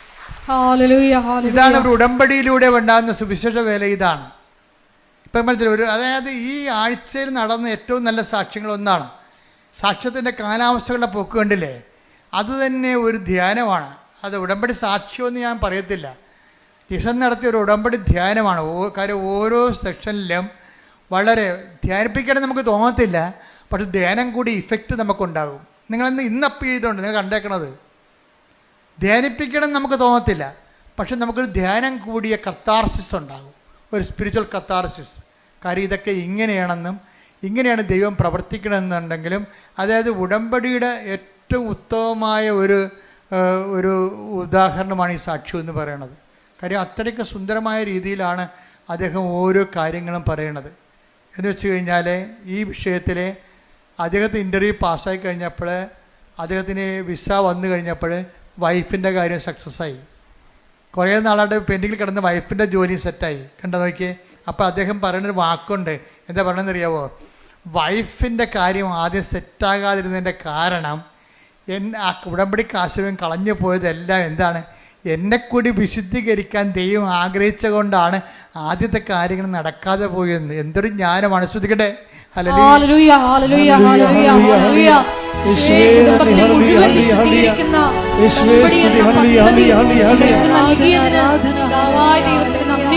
പരിശുദ്ധ പരമ ദിവ്യകാരുണ്യത്തിന് ഇതാണ് അച്ഛൻ ആദ്യം പറഞ്ഞതിന്റെ കാരണം. ഉടമ്പടിയിൽ എപ്പോഴും നമ്മുടെ റിസ്ക് എന്ന് പറയണത് നമ്മളെ വിശ്വസിക്കുന്നു എന്നുള്ള കാര്യം ദൈവത്തെ വിശ്വസിപ്പിച്ചെടുക്കണം. അതിനാണ് ഞാൻ നിങ്ങളോട് പറയുന്നത്, നിങ്ങൾ വെയിലത്തോ മഴയത്തോ എപ്പോഴാണ് ഈ പത്രമൊക്കെ കൊണ്ട് കൊടുക്കണം. പേരപ്പിക്കാൻ വേണ്ടി കൊടുക്കുകയെ ചില ആൾക്കാർ, അവിടെയും കൊടുത്ത് അവിടെയും കൊടുത്ത് ഇവിടെയും കൊടുത്ത് എത്ര പെട്ടെന്ന് ആ 18 നമ്മുടെ ഉത്തരവാദിത്തം തീർന്നു. സൈക്കിൾ വന്ന് ബെല്ലടിച്ചു, ഞാൻ പറഞ്ഞു മാറി നിൽക്കുക, എൻ്റെ പേര് കുറ്റമില്ല 1 2 3 അങ്ങനെ പത്രം കൊടുക്കണവരുണ്ട്. അങ്ങനെ പത്രം കൊടുക്കുക, എൻ്റെ പേര് കുറ്റമില്ല, ഞാൻ 18 പേർക്ക് കൊടുത്ത്. ഇത് അങ്ങനെയല്ല. ചില ആൾക്കാർ നിന്ന് അവരുടെ അനുഭവങ്ങൾ പറയും. ഇതിനകത്ത് ഏറ്റവും വലിയ സംഭവം എന്താണ്? പത്രം കൊടുപ്പ് തന്നെയാണ് ഉടമ്പടിയിൽ. എന്താ കാര്യം? മറ്റുള്ളവരെ വിശ്വാസത്തിലേക്ക് കൊണ്ടുവരിക. അതാണ് ഇതിൻ്റെ അകത്ത് വലിയ സംഭവം. നിങ്ങളുടെ പ്രത്യക്ഷ പ്രാർത്ഥനയ്ക്ക് 3 മാർക്കാണ്, സുവിശേഷ വേലയ്ക്ക് 20 മാർക്കാണ് ഉള്ളത്. അതാണ് വ്യത്യാസം വന്നിരിക്കുന്നത്. ഇവിടെ ഞാൻ പത്രം കൊടുക്കണ കാര്യം പറഞ്ഞപ്പോൾ എനിക്ക് ആദ്യമേ അമ്മ എന്നോട് പറഞ്ഞ് പത്ര പ്രേക്ഷിതത്വം തുടങ്ങണം. എന്ത് 2013 പറഞ്ഞാണ്. ഞാൻ വേളാങ്കണ്ണി നിൽക്കുമ്പോൾ വിജയകുമാറിനോട് ഞാൻ പറഞ്ഞു, അമ്മ പത്രപ്രേക്ഷിതത്തെക്കുറിച്ച് ഹോസ്പിറ്റൽ മിഷനെക്കുറിച്ച് പറയുന്നു എന്ന് പറഞ്ഞു. അപ്പം തഞ്ചാവൂരിൽ നിന്ന് ഞങ്ങൾ കോയമ്പത്തൂരിലേക്ക് കയറി പോകുമ്പോൾ തിരിച്ച് കോയമ്പത്തൂരിലേക്ക് വരുമ്പോൾ വിജയകുമാർ ചോദിച്ചു, നമ്മൾ ഹോസ്പിറ്റൽ മിഷൻ നടത്തുമെന്ന് പറയുമ്പോൾ നമ്മളൊരു മിഷൻ ഹോസ്പിറ്റൽ സ്ഥാപിക്കുമല്ലേ എന്ന് പറഞ്ഞു. അപ്പോൾ ഞാൻ പറഞ്ഞു, മിഷൻ ഹോസ്പിറ്റലൊന്നും നമ്മുടെ പരിപാടിയല്ല. ഹോസ്പിറ്റലിൽ കൊണ്ടുപോയി നമ്മൾ സുവിശേഷ വേല ചെയ്യും. അതിന് താല്പര്യമുള്ള ആൾക്കാർക്ക് പത്രം കൊടുത്തു വിടും ഫ്രീ ആയിട്ട്. അപ്പോൾ ഉടനെ വിജയകുമാർ സാറ് 10,000 രൂപയുടെ 10,000 പത്രം അടിക്കാനുള്ള പൈസ തന്നു. ഞങ്ങൾ രണ്ടും കൂടി ഇവിടെ വന്ന് തങ്കച്ചേനൊക്കെ വിളിച്ചു കൂട്ടി, സണ്ണി എല്ലാവരും വിളിച്ചു കൂട്ടിയിട്ട് ജോമളെല്ലാം കൂടി ഇട്ട് തുടങ്ങി പരിപാടി.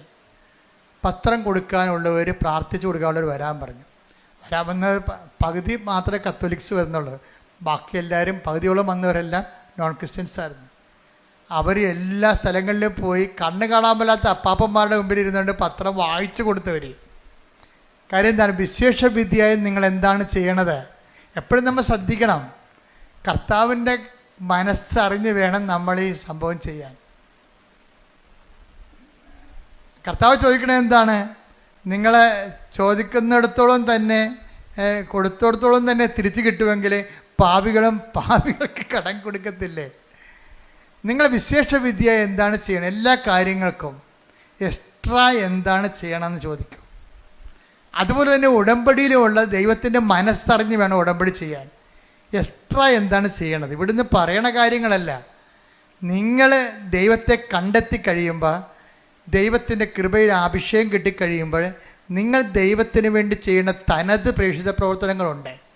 അതാണ് നിങ്ങൾ രക്ഷപ്പെടുത്തത്തുള്ളത്. എന്ന് വെച്ച് കഴിഞ്ഞാൽ പെട്ടെന്ന് സ്പീഡാപ്പാണ് തനത് പ്രേക്ഷിത പ്രവർത്തനങ്ങൾ. പ്രാർത്ഥിക്കുക, കർത്താവായ ദൈവമേ, ഇവിടുന്ന് പറഞ്ഞത് കൂടാതെ എന്റേതായിട്ടുള്ള സ്വന്തമായി ദൈവം എന്നിൽ നിന്ന് ആഗ്രഹിക്കുന്നത്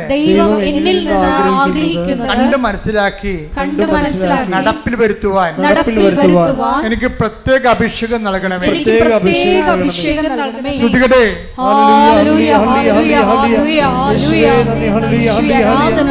ഹല്ലേലൂയ, ഉടമ്പടി ഹല്ലേലൂയ, നിബന്ധനകൾക്ക് ഹല്ലേലൂയ, അപ്പുറത്ത് യേശുവേ, അധികമായി ഹല്ലേലൂയ, എന്നെ ഹല്ലേലൂയ. അറിയിക്കുവാൻ നിന്റെ നാമത്തിൽ ശുശ്രൂഷ ചെയ്യുവാൻ ഈ ആരാധനയിലൂടെ ഞങ്ങൾ അഭിഷേകം ചെയ്യണമേ. ഹല്ലേലൂയ.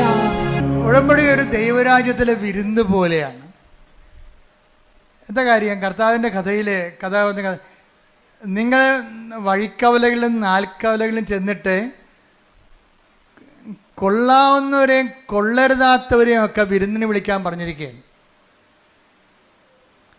ദൈവത്തിൻ്റെ തിരുസന്നിധിയിൽ കൊള്ളരുതാത്ത, ഇപ്പോൾ ജെയ്സൺ തന്നെ ആദ്യകാല ജീവിതങ്ങൾ മോശം ജീവിതമല്ല. മോശം ജീവിതം എന്ന് വെച്ച് കഴിഞ്ഞാൽ 5 പള്ളിയുണ്ട് അങ്ങക്ക് ചുറ്റും. ഒറ്റപ്പള്ളിയിലും പോയി കുർബാന കാണത്തില്ല, മുഴുവൻ കാണത്തില്ല. അതല്ലേ മോശം ജീവിതം എന്ന് പറയണത്. അപ്പോൾ കൊള്ളാവുന്നവരെയും കൊള്ളരുതാത്തവരെയും ഒക്കെ take the word of God. Mathai 22:9-10. അതിനാൽ നിങ്ങൾ വഴിക്കവലകളിൽ ചെന്ന് അവിടെ കണ്ടെത്തുന്നവരെ എല്ലാം വിവാഹ വിരുന്നിന് ക്ഷണിക്കുവിൻ. ആ ഭൃത്യന്മാർ നിരത്തുകളിൽ ചെന്ന് ദുഷ്ടരും ശിഷ്ടരും ഉൾപ്പെടെ കണ്ടെത്തിയവരെ എല്ലാം വിളിച്ചുകൂട്ടി. അങ്ങനെ വിരുന്നുശാല അതിഥികളെ കൊണ്ട് നിറഞ്ഞു. വിരുന്നുശാല നിറഞ്ഞിരിക്കണം, കണ്ടില്ലേ? അതിഥികളെ കൊണ്ട് കൊള്ളരുതാത്തവരെല്ലാം ഉണ്ട് വിരുന്നുശാല. പക്ഷെ ഒരു പ്രശ്നമുണ്ട്. ഇനി വിളിച്ചു ചേർത്ത് യജമാനം വരും. അപ്പോഴാണ് പ്രോബ്ലം. വായിച്ച്. അതിഥികളെ കാണാൻ രാജാവ് എഴുന്നള്ളിയപ്പോൾ വിവാഹ വസ്ത്രം ധരിക്കാത്ത കിടക്കുന്ന ചട്ടിങ്കലോ. എന്താ കാര്യം?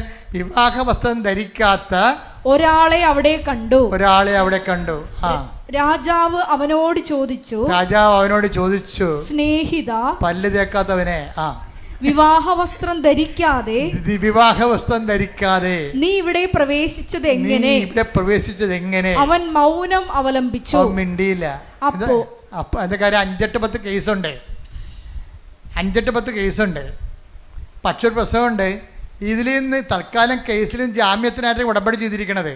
പക്ഷെ മനസ്സിരിപ്പ് എന്താണ്? ജാമ്യം കിട്ടിയാലും അവരുടെ ആയിട്ട് പണി കൊടുക്കുമെന്ന്. അതല്ലേ?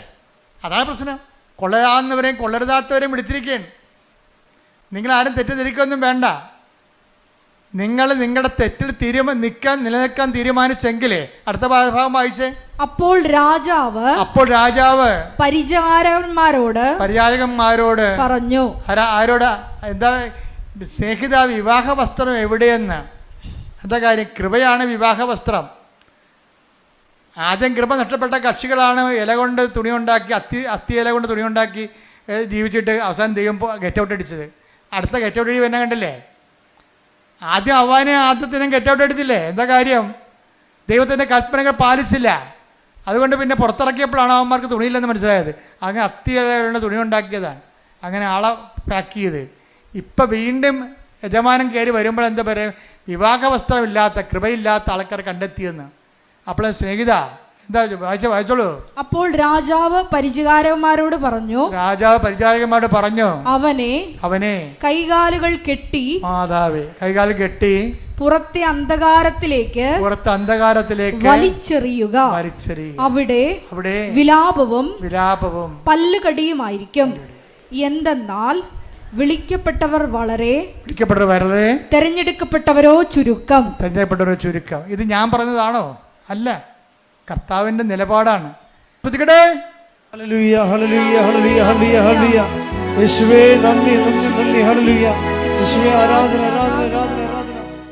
ഉടമ്പടി എന്ന് പറയുന്നത് നമ്മളൊരു ഉടുപ്പ് കൊണ്ടുവന്ന് വാഷിംഗ് മെഷീനിലിട്ടിട്ട് സ്വിച്ച് ഓൺ ചെയ്തിട്ട് അവിടുന്ന് അലക്കി തേച്ച് വന്ന പോലെ നിങ്ങൾ റെഡിമെയ്ഡായിട്ട് പെട്ടെന്ന് ഇങ്ങനെ വരണമെന്നല്ല.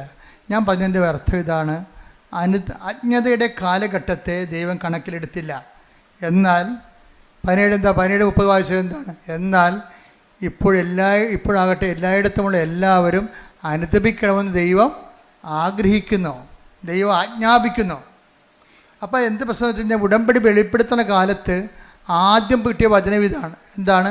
എനിക്ക് പാപത്തെ ലിസ്റ്റും വിജയകുമാറിനെ, എനിക്ക് അനുഗ്രഹത്തെ ലിസ്റ്റും വിജയകുമാറിന് പാപത്തെ ലിസ്റ്റും. ഞാനത് കൂട്ടിവെച്ചപ്പോൾ ദൈവം എന്നോട് പറഞ്ഞതാണ്. എന്താണ്? നിങ്ങൾ പശ്ചാത്തപിക്കുവിൻ, നാളെ നിങ്ങളുടെ ഇടയിൽ കർത്താവ് അത്ഭുതം പ്രവർത്തിക്കും. ഞാൻ തൈക്കാട്ടുശ്ശേരി ഇരുന്നുകൊണ്ട് 2017 ഇത് പുസ്തകം എഴുതിക്കൊണ്ടിരിക്കുന്ന സമയത്താണ് പറഞ്ഞത്, നാളെ എന്ന് പറഞ്ഞ പഴയ നിയമത്തിലാണ്, പുതിയ നിയമത്തിൽ ഇന്നാണെന്ന്. കാര്യം പശ്ചാത്താപത്തിന് സമയബന്ധിതമായിട്ട് ചുരുക്കം ഉണ്ടാകുമെന്ന്. സക്കേവൂസിന്റെ കർത്താവ് പറഞ്ഞത് ഇന്നീ ഭവനത്തിന് രക്ഷ കൈവന്നിരിക്കണം. അപ്പോൾ ഒരു നിമിഷം നേരത്തെ നീ കർത്താവിൽ വിശുദ്ധീകരിച്ചാൽ ഉടമ്പടി അത്രയും പെട്ടെന്ന്. അതുകൊണ്ട് ആദ്യകാലം തന്നെ കൃപാസനത്തിൻ്റെ പത്രത്തിൻ്റെ മുഖപേജിൽ ഉടമ്പടി ഉടനടി പരിഹാരം എന്നാണ് കണ്ടത്. ഉടനടി പരിഹാരം. ഇപ്പോഴും അത് മാറ്റിയിട്ടൊന്നുമില്ല. കാര്യം നമ്മൾ ആ ഫ്രണ്ട് പേജിലൊക്കെ നോക്കിക്കഴിഞ്ഞാൽ മനസ്സിലാകും ഉടനടി ഉണ്ടായ പരിഹാരങ്ങൾ തന്നെ എഴുതിയിരിക്കണം അവിടെ. ഉടമ്പടി എടുത്തപ്പോൾ ഇന്ന് ഈ ആഴ്ച നടന്നിട്ടുള്ള കാര്യങ്ങളാണ് അവിടെ എഴുതിയിരിക്കുന്നത്. അതാണ് അത് മാറ്റമില്ല. അതിനെ ഞാൻ പറഞ്ഞു വരുന്നതിൻ്റെ കാരണം അനുതാപവും അനുഗ്രഹവും തമ്മിൽ ഭയങ്കരമായി ഇൻ്റർ കണക്റ്റഡ് ആണ്. ഇപ്പം ജെയ്സനെ സംബന്ധിച്ചിടത്തോളം അനുതാപവും കിട്ടിയപ്പോൾ എന്നാ പറ്റി, 12 കൊല്ലം മുമ്പ് നടന്ന സംഭവമാണ് ഇപ്പോൾ എഴുതിയിരിക്കുന്നത്. 2012 ഗ്രീസിൽ റെസ്റ്റോറൻറ്റിൽ അപേക്ഷ കൊടുത്തിരിക്കുന്നത്.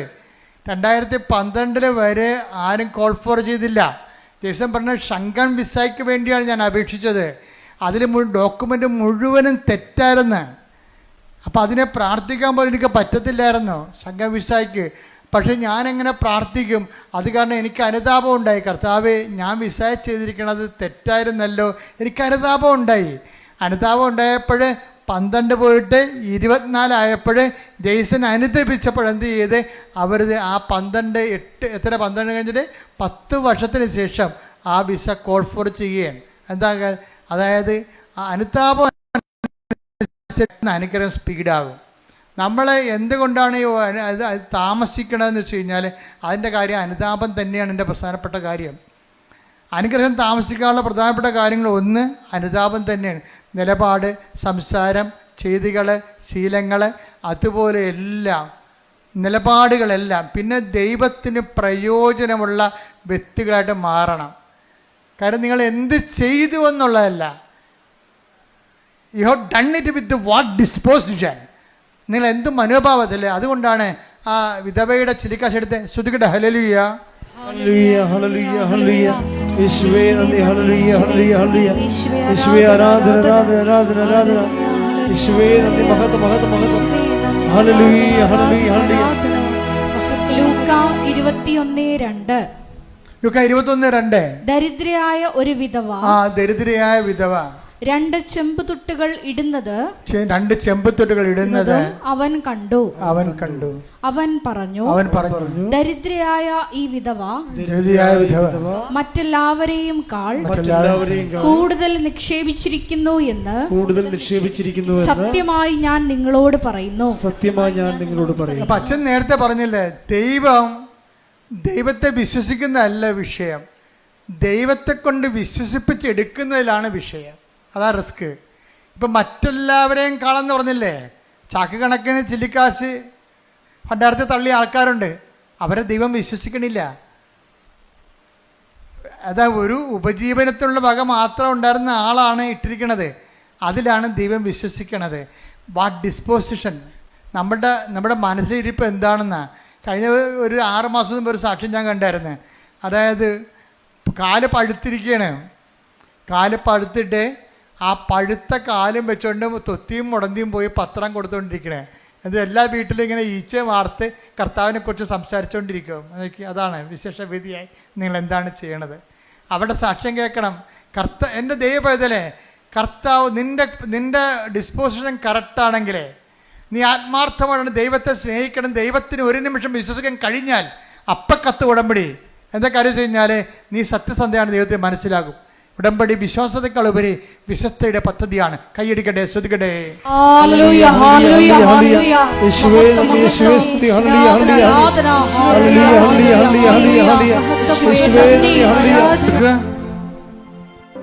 രോഗമുള്ളടുത്ത് കൈകൾ വെച്ച് പ്രാർത്ഥിക്കുമ്പോൾ ഓൺലൈനിലുള്ളവർക്ക് സൗഖ്യം ലഭിക്കുന്ന കുറേ സാക്ഷ്യങ്ങൾ ഈ ആഴ്ച ഉണ്ടായിട്ടുണ്ട്.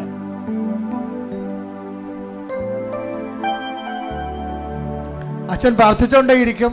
നമ്മൾ കർത്താവിൻ്റെ വചനം കേട്ട് വിശുദ്ധീകരിച്ചും ശക്തീകരിച്ചും ഇരിക്കുന്ന ദൈവാഭിഷേകത്തിൻ്റെ സമയമാണ്. അതുകൊണ്ട് നിങ്ങൾ രോഗമുള്ളിടത്തേക്ക് കൈകൾ മാറ്റിക്കൊണ്ടേയിരിക്കണം, മാറ്റി പ്രാർത്ഥിച്ചുകൊണ്ടേയിരിക്കണം. നിങ്ങളുടെ ബന്ധുക്കൾ, സ്വന്തപ്പെട്ട സഹോദരങ്ങൾ ഇവിടെ ഇല്ല എന്നുണ്ടെങ്കിൽ അവർക്ക് വേണ്ടി നിങ്ങൾക്ക് നിങ്ങളുടെ ശരീരത്തെ കൈവച്ച് പ്രാർത്ഥിക്കാവുന്നതാണ്. എല്ലാം കാണുന്ന ദൈവം എല്ലാത്തിനും റെക്ടിഫൈ ചെയ്യട്ടെ. ശ്രദ്ധിക്കട്ടെ. ഹല്ലേലൂയ ഹല്ലേലൂയ ഹല്ലേലൂയ ഹല്ലേലൂയ മഹത്വം മഹത്വം ആരാധന ആരാധന ഹല്ലേലൂയ ഹല്ലേലൂയ ഹല്ലേലൂയ യേശുവേ നന്ദി യേശുവേ ആരാധന ഹല്ലേലൂയ ഹല്ലേലൂയ ആരാധന ആരാധന ആരാധന ആരാധന ഹല്ലേലൂയ. എൻ്റെ പ്രിയപ്പെട്ടവരെ, രോഗസൗഖ്യ പ്രാർത്ഥനയ്ക്ക് വേണ്ടി നമ്മൾ ആരംഭിക്കുകയാണ്. എൻ്റെ മക്കൾ, ഇത് വളരെ ലളിതമാണ്. എന്താ കാര്യത്തിൽ അമ്മ മാതാവ് ഞാൻ പ്രാർത്ഥിക്കുമ്പോൾ എനിക്കുണ്ടാകുന്ന ഒരു ആത്മവിശ്വാസം എന്താണെന്ന് നിങ്ങൾക്കറിയാവോ? ഞാനൊരു അംബികസിലേക്ക് പൗലോസപ്പോസ്തലൻ പറയുന്ന പോലെ ഞാൻ ഇങ്ങനെ അന്തരീക്ഷത്തിൽ ഇടിക്കുകയല്ല, ഞാൻ മൂക്കിന് നോക്കി ഇടിക്കണം. എന്താ കാര്യം? കൃപാസനത്തിൻ്റെ പ്രാർത്ഥനകൾ എന്ന് പറയുന്നത് അമ്മയുടെ പ്രത്യക്ഷീകരണത്തിൻ്റെ അടിസ്ഥാനത്തിലുള്ള പ്രാർത്ഥനകളാണ്. അതിൻ്റെ ജീവിക്കുന്ന സാക്ഷിയാണ് ഞാൻ. ഇപ്പം അമ്മയുടെ പ്രത്യക്ഷീകരണം സ്ഥിരീകരിക്കേണ്ടത് അമ്മയുടെ കൂടെ ആവശ്യമാണ്. അതുകൊണ്ട് അമ്മയുടെ മധ്യസ്ഥതയിൽ നിങ്ങൾ എന്ത് ചെയ്താലും ദൈവം അത് ചെയ്തു തരും. കാര്യം അമ്മയുടെ പ്രത്യക്ഷീകരണം ദൈവികമായ പദ്ധതിയാണ്. ശ്രുതികട്ടെ. ഹല്ലേലൂയ ഹല്ലേലൂയ ഹല്ലേലൂയ ഹല്ലേലൂയ. കൈകൾ നീട്ടി പ്രാർത്ഥിക്കുന്ന സമയത്ത് എൻ്റെ മക്കളെ കൈകളെ ശരീരത്തിൻ്റെ വിവിധ ഭാഗങ്ങളിലേക്ക് മാറ്റി മാറ്റി വെച്ചുകൊണ്ട് മക്കളെ വിശ്വാസ പ്രമാണം ചൊല്ലിക്കൊണ്ടിരിക്കണം. വിശ്വാസ പ്രമാണം ചെല്ലാൻ അറിയാൻ പാടില്ലാത്ത സ്തുതിച്ചുകൊണ്ടിരുന്നാൽ മതി. സ്തുതിപ്പും അറിയാൻ പാടില്ലാത്തവർ യേശുവേ സ്തോത്രം, യേശുവേ നന്ദി, യേശുവേ ആരാധന പറഞ്ഞുകൊണ്ടിരിക്കണം. സ്തുതികട്ടെ. ഹല്ലേലൂയ. കർത്താവേ, നിന്റെ ഉന്നതമായ നാമത്തിന് സ്തോത്രം ചെയ്യുന്നു. കർത്താവേ, നിന്റെ വിശുദ്ധ പൗരോഹിത്യത്തെ മഹത്വപ്പെടുത്തണമേ. കർത്താവേ, സഭയിലുള്ള സാന്നിധ്യം പ്രകടമാക്കണമേ. 39 വർഷം ഞാൻ അർപ്പിച്ച കൃപാന്റെ യോഗ്യതയാണ്. കൃപാസാൽത്താറെ ജീവനോടെ പ്രത്യക്ഷപ്പെട്ട പരിശുദ്ധ അമ്മയുടെ മാധ്യസ്ഥ കർത്താവേ, നിന്റെ തിരുമുറിവാളുന്ന വലതുകരം അനുഗ്രഹത്തിന്റെ അഭിഷേക കരങ്ങളെ അങ്ങനെ മക്കളുടെ ശിരസ് വെക്കണമേ. അടിപ്പിടർ പോലെ വൈതാക്കാലം പോലെ ദൈവികമായ ശക്തി ഞങ്ങൾക്ക് ഇടിച്ചിറങ്ങട്ടെ. കർത്താവിന്റെ കരുണ, കർത്താവിന്റെ കരുണ, കർത്താവിന്റെ വിശുദ്ധമായ രക്തം, കർത്താവിന്റെ ശക്തി, സ്വർഗീയ ശക്തി, ദൈവിക ശക്തി, സുവിശേഷത്തിന്റെ ശക്തി ഈ നിമിഷം ഇടിച്ചിറങ്ങട്ടെ. ആന്തരിക രോഗങ്ങള്, മാനസിക രോഗങ്ങള്, ആത്മഹത്യാ ബോധങ്ങള്, അതുപോലുള്ള എല്ലാവിധ രോഗങ്ങള് യേശുവിന്റെ നാമത്തില് മാറിപ്പോകട്ടെ. ഹല്ലേലൂയ ഹല്ലേലൂയ ഹല്ലേലൂയ ഹല്ലേലൂയ. രോഗങ്ങൾ സുഖപ്പെട്ടുകൊണ്ട് നിങ്ങളുടെ നാമത്തെ ഈ ആരാധനയിലൂടെ വീണ്ടും നേരവും ആരാധനയും സ്തുതിയും പുകഴ്ചയും ഉണ്ടായിരിക്കട്ടെ. എൻ്റെ പ്രിയപ്പെട്ടവരെ, ഉദരരോഗങ്ങൾ സൗഖ്യപ്പെടാൻ വേണ്ടി പ്രാർത്ഥിക്കുന്ന സമയമാണ് ഇനിയുള്ളത്. കരള് രോഗങ്ങൾ, ആ സമയത്ത് കരളിൻ്റെ അവിടെ കൈവെക്കണം. ഹൃദയ രോഗങ്ങൾ, ബ്ലോക്കുള്ളവർ, ചിലപ്പോൾ നിങ്ങളായിരിക്കത്തില്ല, ചിലപ്പോൾ നിങ്ങളുടെ അപ്പനായിരിക്കും. അപ്പം നിങ്ങൾ അപ്പൻ്റെ പേരിൽ നിങ്ങളുടെ നെഞ്ചത്തെ കൈവെക്കണം. മാതാവിൻ്റെ പ്രത്യക്ഷീകരണത്തിൻ്റെ സന്നിധാനത്തിൽ വന്നിരിക്കുന്നതാണ്. നിങ്ങൾ കണ്ണുനീരോടെ പ്രാർത്ഥിക്കേണ്ട സമയമാണിത്. അമ്മ ഈ വിഷയം ഏറ്റെടുത്താൽ പിന്നെ നമുക്ക് പിന്നീട് അലയേണ്ട കാര്യമുണ്ടാകത്തില്ല. അതുകൊണ്ട് ജെയ്സൺ അവസാനം പറയുന്നൊരു സമയമുണ്ട്, ഞാൻ യഥാർത്ഥ സ്ഥലത്താണ് വന്നതെന്ന്. ആ ഒരു ബോധ്യം ഉണ്ടാകണമെന്നുണ്ടെങ്കിൽ അനുഭവത്തിൽ നിന്നുണ്ടായ ബോധ്യമാണ്. നിങ്ങൾ ആ വിശ്വാസികളുടെ അനുഭവം പങ്കുചേർന്നുകൊണ്ടാണ് നമ്മൾ ഓർക്കുക, അമ്മയുടെ പ്രത്യക്ഷീകരണ സന്നിധാനത്തിൽ നിൽക്കുക. നിൻ്റെ ജീവിതത്തിൻ്റെ എല്ലാ വിഷയങ്ങളും നടുവിന് വേദനയുള്ളവരുണ്ടാകും. ഞാൻ ഒരു ദിവസം ഒരു 10 പേരെങ്കിലും വിക്സിനും അതുപോലെ തന്നെ ഇടുപ്പലിനും വേദനയുള്ളവർ പ്രാർത്ഥിക്കാറുണ്ട്. പക്ഷേ അവരിവിടെ വരുന്നവർക്കല്ലേ ആ സൗഖ്യം വരത്തുള്ളൂ. പക്ഷെ നിങ്ങൾ ഒത്തിരി പേര് അതുണ്ടെങ്കിൽ ആ സമയത്ത് നിങ്ങൾ കൈ ആ നടുവിന് വെക്കണം. ഉദരരോഗമുള്ളവരുണ്ടാകും, ഗർഭാശയത്തിൽ ചുരുങ്ങിയവരുണ്ടാകും. അവർ ഊടിൻ്റെ താഴെ പൊക്കിന് താഴെ കൈവച്ച് പ്രാർത്ഥിക്കണം. ചിലപ്പോൾ 2 ട്യൂബുകൾ ഉണ്ടാകത്തില്ല. ഫിലിപ്പിൻ ട്യൂബ് 2 ഇല്ലെന്ന് പറഞ്ഞൊരു ചേച്ചി പറഞ്ഞു. ഞാൻ പറഞ്ഞു, നിങ്ങൾ പ്രാർത്ഥിക്കുക. ഇന്നത്തെ പുതിയ മാർഗങ്ങൾ ഉപയോഗിച്ചുകൊണ്ടാണെങ്കിൽ ശരി, ഒരു കുഞ്ഞിന് ആവശ്യമുണ്ടെങ്കിൽ ദൈവം നിങ്ങൾക്ക് തരും. പക്ഷെ അതിന് അനുകൂലമായ സാഹചര്യം ഉണ്ടാകാൻ വേണ്ടി പ്രാർത്ഥിക്കാൻ പറഞ്ഞു. ഞാൻ പറഞ്ഞതെന്ന് എൻ്റെ അറിവിൻ്റെ പരിമിതി നിന്നുകൊണ്ട് പറഞ്ഞതാണ്. പക്ഷേ ദൈവത്തിൻ്റെ പരിമിതികളുടെ അപരിമിതമായ ശക്തിയിലാണ് നിങ്ങൾ വിശ്വസിക്കുന്നത്. കർത്താവിനെ എല്ലാം സാധ്യമാണ്. അതുകൊണ്ട് തന്നെ ആ ഒരു സ്ഥലത്ത് വന്ന് നിൽക്കുമ്പോൾ നിങ്ങളെ കൊണ്ടുവന്നതാണ്, നിങ്ങൾ നിന്നതല്ല, നിങ്ങൾ നിർത്തിയതാണെന്നുള്ള ബോധ്യം നിങ്ങൾക്കൊണ്ടാണ്. മുട്ടി കൊഴിയുന്നവർ പോലും പ്രാർത്ഥിക്കേണ്ട സമയമാണ്. കണ്ണിന് കാഴ്ചയില്ലാത്തവർ പ്രാർത്ഥിക്കേണ്ട സമയമാണ്. മൂക്കിന് ദശ വളരുന്നവർ പ്രാർത്ഥിക്കേണ്ട സമയമാണ്.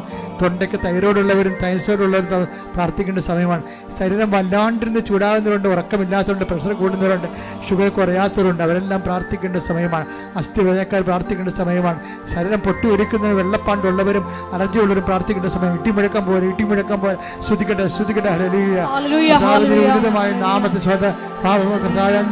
നാമത്തെ സ്വന്തം കർത്താവേ, ആമാശയ രോഗികള്, ക്ഷയരോഗികള്, കർത്താവ് മാരക രോഗികൾ, തീരാവേദികള്, ജീവിത ദുരിതങ്ങൾ, ജീവിത തടസ്സങ്ങൾ ഉച്ചമുതൽ ഉള്ളംകാലം വരെ കർത്താവിൻ്റെ രക്തം പടരട്ടെ. അസ്ഥി രോഗികളെ കർത്താവ്, പേശി രോഗികളെ, ശിഷ്ടമുള്ളവരെ കർത്താവ്, മുഴകളുള്ളവരെ കർത്താവ് സ്പർശിക്കണമേ. അടിപ്പിട പോലെ വൈദാഘാതം പോലെ ദൈവികമായ ശക്തി കൃപാസനം ആൾത്താരെ ജീവിത കർത്താവിന് കൃപാസനത്തിന്റെ ആൾത്താരെ പരിശുദ്ധ അമ്മ പ്രത്യക്ഷപ്പെട്ടതാണെങ്കിൽ ആ പ്രത്യക്ഷഗണത്തെ സ്ഥിരീകരണത്തിന്റെ അടയാളമാകാൻ യേശുവിന്റെ നാമത്തിൽ മാരക രോഗങ്ങൾ സൗഖ്യം പ്രാപിക്കട്ടെ. ശ്രദ്ധിക്കട്ടെ.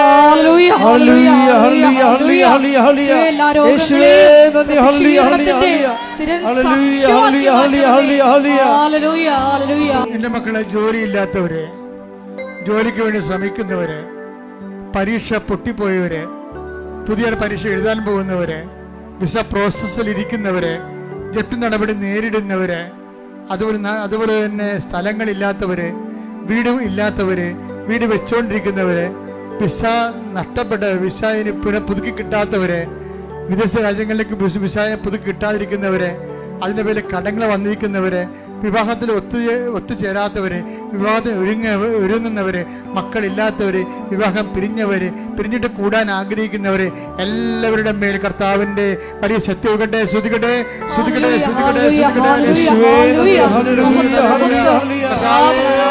കർത്താവേ, നിന്റെ വിശുദ്ധ പൗരോഹിത്യത്തെ മഹത്വപ്പെടുത്തണമേ. കർത്താവേ, സഭയിലുള്ള സാന്നിധ്യം പ്രകടമാക്കണമേ. 39 വർഷം അർപ്പിച്ച കുർബാന യോഗ്യതയാൽ കൃപാസനത്താരെ ജീവനോടെ പ്രത്യക്ഷപ്പെട്ട പരിശുദ്ധ അമ്മയുടെ മാധ്യസ്ഥത്താൽ ഈ അൾത്താരെ നടന്ന 10,000 ആരാധന ശക്തിയാൽ ജീവിത ദുരിതങ്ങള്, ജീവിത തടസ്സങ്ങള് യേശുവിന്റെ നാമത്തിൽ മാറിപ്പോകട്ടെ.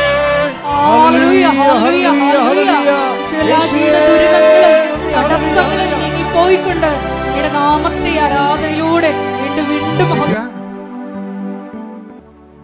മൗനമായി പ്രാർത്ഥിക്കേണ്ട സമയമാണ്. അച്ഛൻ വിട്ടുപോയ വിഷയങ്ങൾക്ക് വേണ്ടി പ്രാർത്ഥിക്കേണ്ട സമയമാണിത്. കൈകൾ കൂപ്പി അമ്മയുടെ മാധ്യസ്ഥതയിൽ കണ്ണുനീരോടെ പ്രാർത്ഥിക്കുക.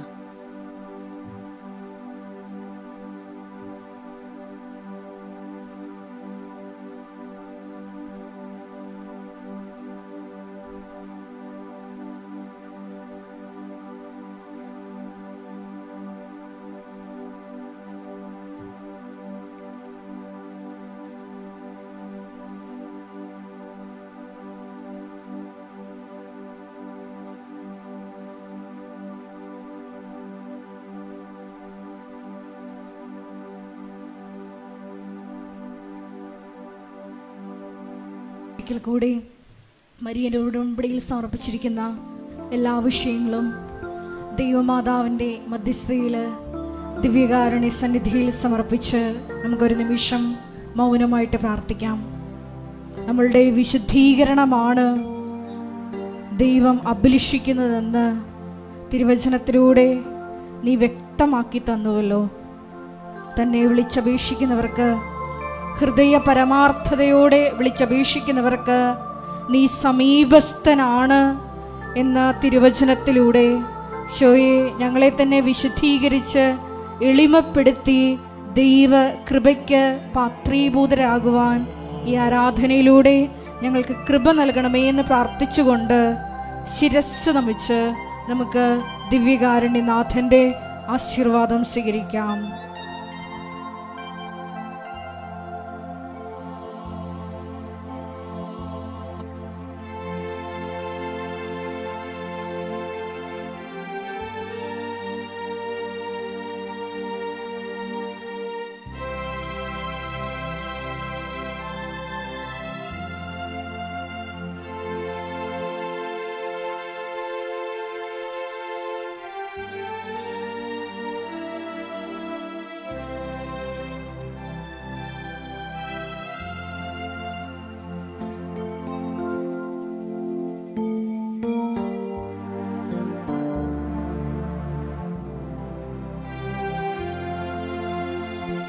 പരിശുദ്ധ പരമ ദിവ്യകാരുണ്യമേ, എന്നുമെന്നും അങ്ങേക്കാരാധന. പരിശുദ്ധ പരമ ദിവ്യകാരുണ്യമേ, എന്നുമെന്നും അങ്ങേക്കാരാധന. പരിശുദ്ധ പരമ ദിവ്യകാരുണ്യമേ, എന്നുമെന്നും അങ്ങേക്കാരാധന.